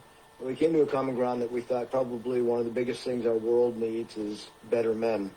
And so we wanted to make it our mission to help men become better fathers, leaders, people involved in the community. And so that was the beginning. And then we created a what we call the public group, and we meet on Tuesdays at 11 a.m., and this is all done via Zoom. And we consistently have 15 to 20 men show up every Tuesday. And we started teaching the science of personal achievement. We use that book as our baseline. I've now moved toward the 17 keys, Napoleon Hill's 17 keys to success.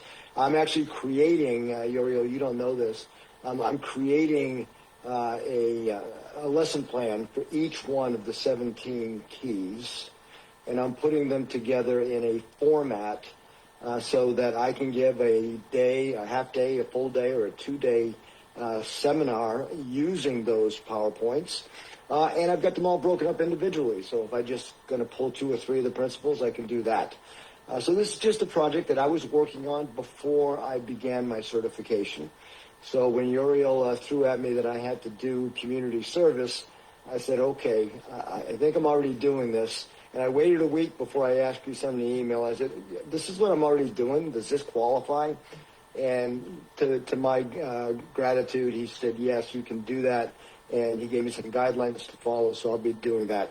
And just look around at what you're already doing. Most of us are already involved in our communities in some way, shape, or form. Don't overthink it. Don't make it harder than it needs to be. We live the principles. It's our responsibility. It's our obligation to share those principles. So it's just a natural process. Yeah, very good. Thank you. Yeah, Thank you, Uriel. Thank you, Frank. Yeah, so there's an example of somebody who just got approved for his project.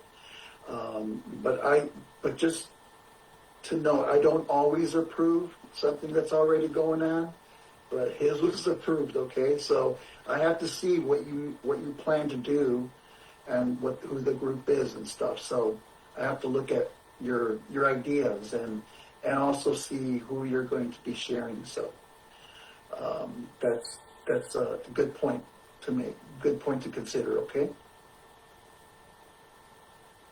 Okay, anybody else? Questions, comments? We're over time already. I think Laura Lee's got her hand up. Laura Lee, okay. Go ahead, Laura Lee. Yeah, it's okay because Kim already told that we do meetings. Okay. We're going to host them once a month for potentially new people. So, are you inviting anybody here? Pardon me? Are you inviting anybody here? We do certain classes, but Kim, you want to answer that, dear? we have a couple of groups. One of them was the cohort that we brought in. What we're going to do, okay, is if you're in step 1, 2, or 3, okay, or if you've already been certified, we're creating, but this is not the group that Uriel talked about. He suggested this group of people create your Facebook group. But what we're also creating, and we've been doing, is we haven't even named the group. It's titled placeholder right now.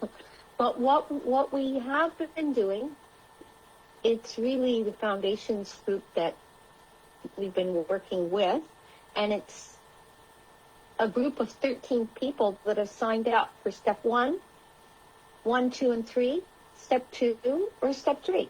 And if they're in there, you're very welcome to join the group. And what we do is we study.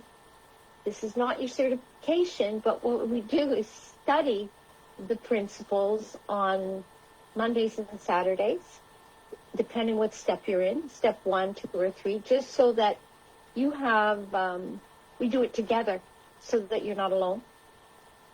And what we were taught, what you're very welcome to join that group. I'll send an invite to you. If you're already certified, we'd love you to be there. It's not a place to sell anything. It's only education. That's what it is. It's for you to have education and how we can make it easier on each other. But the info sessions we're talking about, that is the foundation. That's where you can bring your guests to get a presentation on the Napoleon Hill, step 1, step 2, step 3, and that's what's going to be once a month. Okay, well, you just got someone who's interested in joining your group, Yetzi Owen. It's not our group, it's your group, Uriel. Oh, I just set it up. Okay, so what I'll do is I can send you all the information through Uriel. Uriel will send an email. I'll create the email with all those links. And Lana, maybe I'd like to get on a call with us to make sure we can talk about Yetzi, how do you, am I saying your name correctly? How do you pronounce your name? JC, like JC Penny. Oh, JC. Okay. And what's that from? Where does that come from? Okay, the letter Y in Spanish pronounced J, C. So my mother, I don't know where she came with that writing. She didn't have anything to do, I guess. But she told me instead of the J, she wants the Y. And the H is mute. And she wanted to put a double C. So I learned to be writing my name when I was, like 7 years old. Because in cursive, the Z is so hard. It sounds like your mom is very creative. Oh, she is.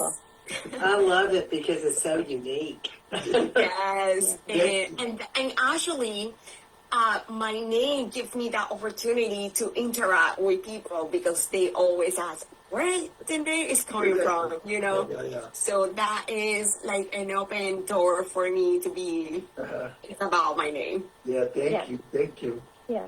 So the Facebook group is really a group where we share, like Lefford has with Lefford and I just went blank. Johnny. Yeah, Johnny and Lefford have Clubhouse. So they've invited everybody so that you know what's going on that they're doing. And it's all education. So at the end of the day, it's really Napoleon Hill Foundation focused. And that's what we're sharing. And it's really for people that refresh you on your way, help each other. And that group there is really going to be the group of, that will grow with next year's people that will be able to help. Because starting this can be scary. So I know we're over time, Muriel, so I'm sure we'll get the chance to talk again on this. I just wanted to hear a little bit, just quickly from Robin and Flavia, and just to say hi. I want to say hi to you. Hello, everyone. My name is Rabin. I come from Mauritius. I don't know how many of you know where this island is. It's a very small island in the Indian Ocean, next to the big island, which is called Madagascar. So that's very, very far from the U.S. I have been introduced to Think and Grow Rich, I think, maybe 1998 by my mentor at that time, Jim Rohn. And I started reading that book ever since. Of course, I know 60 times is not that much as Dr. Hill said, but I'm now going to increase that number. But I did have a goal of completing 100 readings of that book. But I do have Think and Grow Rich in all the formats that you can imagine: video, audio, every format that you think of it, I have it. I do have also a story which I have to say over the last 30 years, Think and Grow Rich has helped me transit that life. When I was born, I was a very sick child. The doctor didn't give me a long life. So, but my mother didn't believe the doctors. So, she really did a lot of things to get me going. And I think that resilience from that childhood, I saw it like a mirror in Think and Grow Rich. And when I met, if I can say, Think and Grow Rich, my life really changed in another direction. So when I saw Napoleon Hill Foundation giving the leader certification a couple of years back, I have to say, I was interested, and the person who really got me going is Uriel, has always been motivating me over the years, and I was supposed to come to WISE the year before last, but then, as you know, it's a very, very huge investment from Mauritius to go to the US. So I was not able to make it, but then you will always keep me in loop when something is happening.